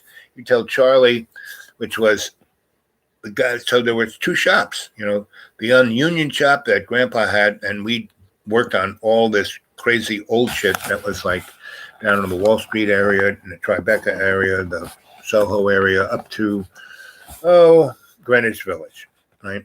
So we did all of that. License and everything. And our shop was union, but we were like, we did the non-union kind of work. The unions don't want to touch that. So and Mike Stoll Sr. started the union. So he was like the god of the union. And that's how I got in it. Meaning when I was 17, we went down to the house, and they said, he said to the president, okay, this kid's in. And the guy said, no problem, Mike. And he called him Mike. And so, I show up the next day, and the guy says, now, you're an apprentice. Yes, you are Mike's number one boy. And yes, I know you were a really great electrician at 17. But, this is, I said, hey, I've been with both Mikes. I know the story, and I am just humbled to be here. And he says, boy, you're going to go far, kid. So I show up, and I'm the first day we basically go to electric school. Well, man, I know this stuff, right? And we get books, and guys are looking at it like they don't know which end to put a plug in. So, we're waiting. No teacher shows up. There's nobody here. And everyone's like, should we go? We should leave? So what should we do? We're supposed to be here from like 9 until 5, and it's only like 10:30. What? And I said, not a problem. And I got, hi guys, I am, a guy, and I've been working for Mike Stoll, and I know a bit about this. So let's look at our book. So, so Ohm's law, I put it up on the blackboard, and I start to explain it in a way that you don't have to be an electrician. And they're going, mm-hmm. And so I'm going on, and we're going through the whole book, and we go through the whole book, that one class, pretty much it, right? And I said, well, everything that you need to know is in that book. So just go back and keep rereading that book, right? And I'm sure they'll send, the next time we go to a class, I'm sure they'll send somebody. And so I look up, from the book, and there's this guy in a suit sitting over in the back. And he's sitting there, and everyone gets up and takes their book and says, thanks, Al. We'll see you tomorrow. So he walks off. I mean, they all walk off, and he's there, I'm there. And I go, who are you? And he goes, oh, I'm the guy who's the boss of the guy of the other guy who's the boss of the guy who's supposed to show up today. And it's his brother. And you'll find the electric union is a bit, lots of families stuff. I said, oh yeah, he goes, I know, you're Mike, Grandpa, and he called him Grandpa. You're Grandpa Stoll's, boy, and you're Mike's son. Because everyone thought I was Mike's son because he treated me like his son, right? Because that's what he wanted, right? And we had a great relationship. We had a lot of fun. A lot of people would comment, oh, I wish my boy was like this kid. Anyway, so he goes, I've been here, you've been teaching for the last 5 hours, and I've been here for the last hour. You didn't even notice me, right? And you just you plowed through the whole book in one freaking day. And you did it in a way that these guys kind of understood it. And you just have to, you told them to go read the book, come back, ask questions tomorrow. He goes, I have no one to teach this class. And we kind of have to, we are expanding our apprentice program. And so I want you to teach this class. I said, but I'm 17 and I'm an apprentice. That, I know that I've read that handbook. You have to be a journeyman to teach this class. And he goes, well, you're a journeyman now. And he had the authority to say that. You're a journeyman now. And he said, let's go have lunch. We'll go back to the house. I'll fill out the paperwork. You get your card. Because you really always had to have your card. So I said, sounds good to me. So we go have lunch. He takes me to a nice place to have lunch. I tell stories about Mike and Grandpa. He laughs. And he says, I won't tell them. I said, good. So, we go to the house, walks in. We go to the office. And he says, okay, pull out this kid's file. And the person who's in charge of all this pulls it out. And he goes, oh, yes, he's an apprentice. He was certified apprentice yesterday. And he goes, now he's going to be certified as a journeyman. And she goes, what? No, he goes, no. I'm your boss. I'm like way up here in the pecking order. You're down here. You want to go back to just pushing the tea tray. Okay, I'll fill out. So she does. And he goes off to do something, and she's like taking all the information, asking this, and she's making my card. And I'm being really sweet to her, nice, not like, oh, I'm such a big, important guy. I'm just thanking her and saying what a great job she's doing. And she looked at me and goes, you'll go far in this union. Because I've never been brown-holed like this, and it actually feels good. I said, oh, I'm glad I could oblige. So what really was great was that years later, she was the head office of the licensing board.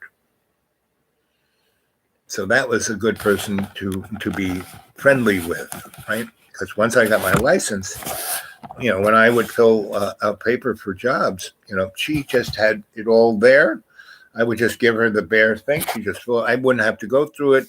I wouldn't have to cough up any cash, none of the above. At the end of the month or maybe the end of the year, I would settle up, and I would always, bring her flowers. I'd always bring her my grandmother's cookies. I'd always, I remember her daughter was having issues about lots of things, and I said, and this is when I had my license, I had a business. I only hire women because they're like you. They're so much better at their job than guys are.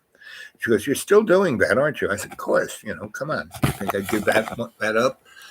And I said, so you need her to come to my, I'll hire her. I'll teach her to be an electrician. She can then follow your footsteps, but even better because she'll be an electrician.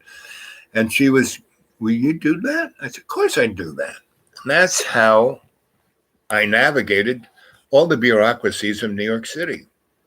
Not with a sledgehammer, not with a, envelope full of money or blackmail, but just being sweet and nice and helping people. And that's, if everyone were to be their best, do their best, and do that, this world would be, we don't have to, as the people's saint of truth says, everyone's going to be in the lake of fire. Only I'm going to heaven because I pray, Jesus, I love you, Jesus, forgive me, but protect. No, that's transactional. It's the actions we do, not the transactional attempts. That's what confession was. I always thought confession was a piece of crap. You do all this really terrible stuff. It's like in Lynchburg, I worked for an electrician there that had all the big jobs, and his two sons were morons. I've worked for 3 different electricians that were really great, and their sons were morons. And they were going to inherit the business. And they just thought because their last name was such and such that was it. And I met this guy, and he hired me right away. And we wired 3 jails, 4 fire houses, like from the ground up. And the jails we built additions, expanded jails. And it was really strange doing electric work in a jail where the prisoners, and you have to have a guard so the prisoners won't steal your screwdrivers, to like stab people. I actually had prisoners offering me like whatever sex, money, drugs, if I would just like leave my tool bag over there. Sounds like. Anyway, and that's how the world is, but no one sees it. And this year, boy, if you don't see it, you're even blind people are going to see this, right? And it's how you react to it that's going to count.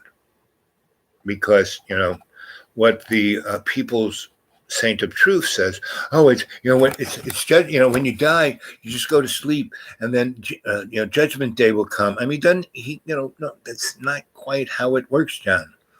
And you're not even reading the Bible right. The Bible doesn't even say that, So anyway, there is no lake of fire, but the punishment will be the folk who get it and are their better self will be given the ability to live their life in love and joy and co-creation with one another. Folk who don't get it, well, we are multi-dimensional creatures. They'll just be right over here, but doing the same as Mr. Shakespeare said, Willie the Shake said, at the end of what's his name? The guy in Denmark. There's something rotten in Denmark. He's killed everyone. He listened to a ghost tell him to kill everyone. And it's only him and his best friend. And his friend says, "What's wrong? You're so down." Well, this guy's been down for the whole play. And he goes, "I'm just thinking about tomorrow." He goes, "What about tomorrow?" And he goes, "It's the tomorrow and the tomorrow and the tomorrow that I will be stuck in for the rest of eternity." Right? So that's the choice this year you're going to have, to be your better self and do your best. Don't worry about being perfect. You're going to be in a nice, the world will get better and better and better. But everyone who can't get to that they're stuck in their ego. I'm powerful. I got billions of dollars. Well, they're going to be in a world that's not going to be such a happy place. But it's not going to be the lake of fire. It's just going to be tomorrow and tomorrow and tomorrow and tomorrow, the same thing. And boy, you do not want to join up to be transhuman, to be stuck in this same place for eternity. If that ain't hell, I don't know what is. And that would be the hell of our own making. And that is the only hell there is the hell of our own making. God sure didn't make it, and I don't like using that term, but I will use it pejoratively to you who are stuck in the King James, right? So anyway, there's only one of you left. We've been at it for 3 hours, 23 minutes. It's 11:30. I'm going to go to bed. So I hope you enjoyed that. I did it on my laptop, and it should come up right away. And I'm, saying to all you guys, you should go. I got, like I said, more than 1,200 shows. I'm pushing towards 2,000. And you should go through them. And a lot of people, Esoteric, he took them a whole bunch down and sent a bunch of them to me in thumb drives, and then they mysteriously disappeared from this room. Now, I easily could have lost them because 40% of the time I'm a moron. I lose pretty much everything, but I find everything. See, that's, here's a good tip for you. Saint Anthony is the patron saint of lost things. So if you lose anything, like your car keys or whatever, Tony, come around, something lost, got to be found, right? Bingo. You clear your head doing that, and you will see where you last had it, or the general area where you last had it, the last time you can remember having it. And you go back to that, and you look around, and bingo, there it is, right? Or you'll just turn around, and it'll be like right on your knee. I've had that happen to me, like Anthony placed it there, right? So that's a really good one, right? and really, what is it's a mind trick. There are a lot of mind tricks, and the mystery schools are a lot of mind tricks, and they're really good ones. What's her name? Evelyn Wood. You can probably look it up on the old Google. Evelyn Wood speed reading course.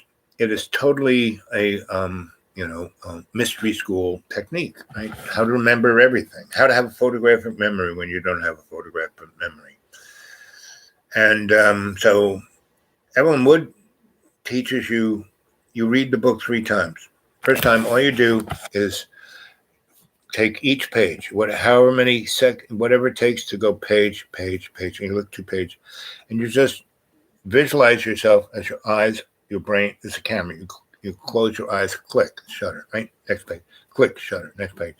So let's say it's a 100-page book. You do that, probably takes you 5 minutes, right? Then you go back and you read the title page. You read all the information where it's published. You read the, the content page. And then you read whatever, like, hello, this book is for Larry, blah, blah, blah. Then you start the first page, right? You read the first sentence of that first paragraph, the first sentence of the next paragraph, first sentence, right? You do that for the whole book. Now that takes you maybe 20 or 30 minutes, right? Now you know the whole book, period. You know it all. And what you do is every time you take that picture, you visualize you're putting that picture into a folder, just like your computer, in a filing cabinet in a room of what is known the mind castle. So, when you want to see that page, you go into the mind castle. You go into the room where that filing cabinet is. You take it out, take the file out. You look at that page. There it is. And if you focus, you can, and that's kind of what remote viewing is. It comes from the same neck of the woods as this same mystery school. And that's all these are all schools. They're not devil worshiping. They are just schools where they teach you techniques that are part of who you really are anyway, that have been so buried in, dogma of politics, religion. And religion is just somebody's, business scam, Not to say there aren't, I love churches. There's some great church. I've been a member of many, many great churches, many, many different religions. I lived in this one town that had every kind of church there was, and I belonged to all of them. How can you? I can be a Baptist and a Methodist and a Protestant and a Catholic and a Jew, and I mean, huh? I said, well, they're all coming from the same place, and all I do is my best to be a good servant of that church. And I go, well, you can't argue with that.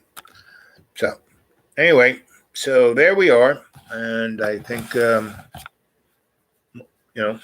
if you guys could basically make some comments down here and also, go back and listen to this. And, so this show is 3 hours, 28 minutes and 3 seconds.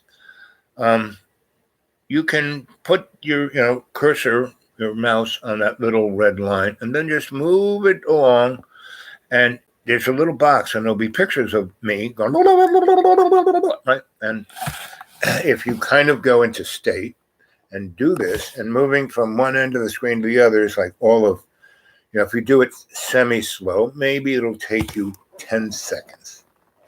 But as you're doing that, your conscious intent on looking in that little box at my face, and your intent is, I want to stop where I will hear what's the most relative thing about this story that I might want to download on a thumb drive. So you stop there and you listen to it and you go, oh, well, that's, maybe I'll listen a little more. Maybe I'll use that same energetic feel I had there. And now I'm doing this for you as a, little exercise, build that muscle. And that's all this stuff is. I want to be psychic. I want to be a mystic. I want to be a shaman. And there is no, where I give you a textbook, you take a test, pay me $300, you get a certificate. Homie, don't work that way. Right? You are a member of the cadre, you become an adept, and you study yourself. And I'm here always got your back and always answer any questions. So I want to see a few more questions. There are a few of you that do a very good job at that, right? And just, and then go look at, and I know you guys, I don't know if you have some other channel you talk to on the chat. You're doing other things other than to listening to me, but I'm pumping out this shamanic energy into the World Wide Web. So you're feeling it. So you're feeling the story, you're hearing it, you're getting parts of it, but you're multitasking, which is fine. But go back and look at it in your mind's eye. So you really do get it. So you can use it. That's what I'm trying to build a cadre of adepts who can do what I do. I mean, I have 70 years of experience. You can't quite do what I do with, it's like riding a bike. I can show you how to ride a bike, and you can ride a bike. Well, just because you learned how to ride a bike in the last 2 weeks doesn't mean that equals the experience of 70 years. But put you on the path and move forward. Now you're on a bike rather than crawling, and getting stepped on. Now you're on a bike and you can move and you can turn those handlebars and go around things that you normally can't. I can do that for you. And if I'm going to be around probably another good 20 years, and I'm trying to build this cadre so we can take the band on the road and have some real fun. And wouldn't you like to be doing something really fun all around the world and, take home at least 500 to 1,000 every week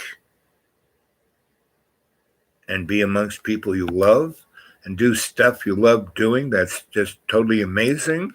Would you like to do that? Or do you want to stay in that job at Walmart's, for the next 40 years? So you got a choice. And this year is going to definitely be the year to choose whether you're going to, be your conscious self in every day and every way, doing your best, or if you're just going to, let yourself kind of fidgety, be anxious, and move into that, like, same old same, tomorrow after tomorrow after tomorrow after tomorrow after tomorrow after tomorrow after tomorrow after tomorrow. Life. You got a choice. You are the decider, right? I'm just your happy shamanic griot here, your sensei Al Bob. I love you all. You have a good night. I'll catch you later. There you go. There you go.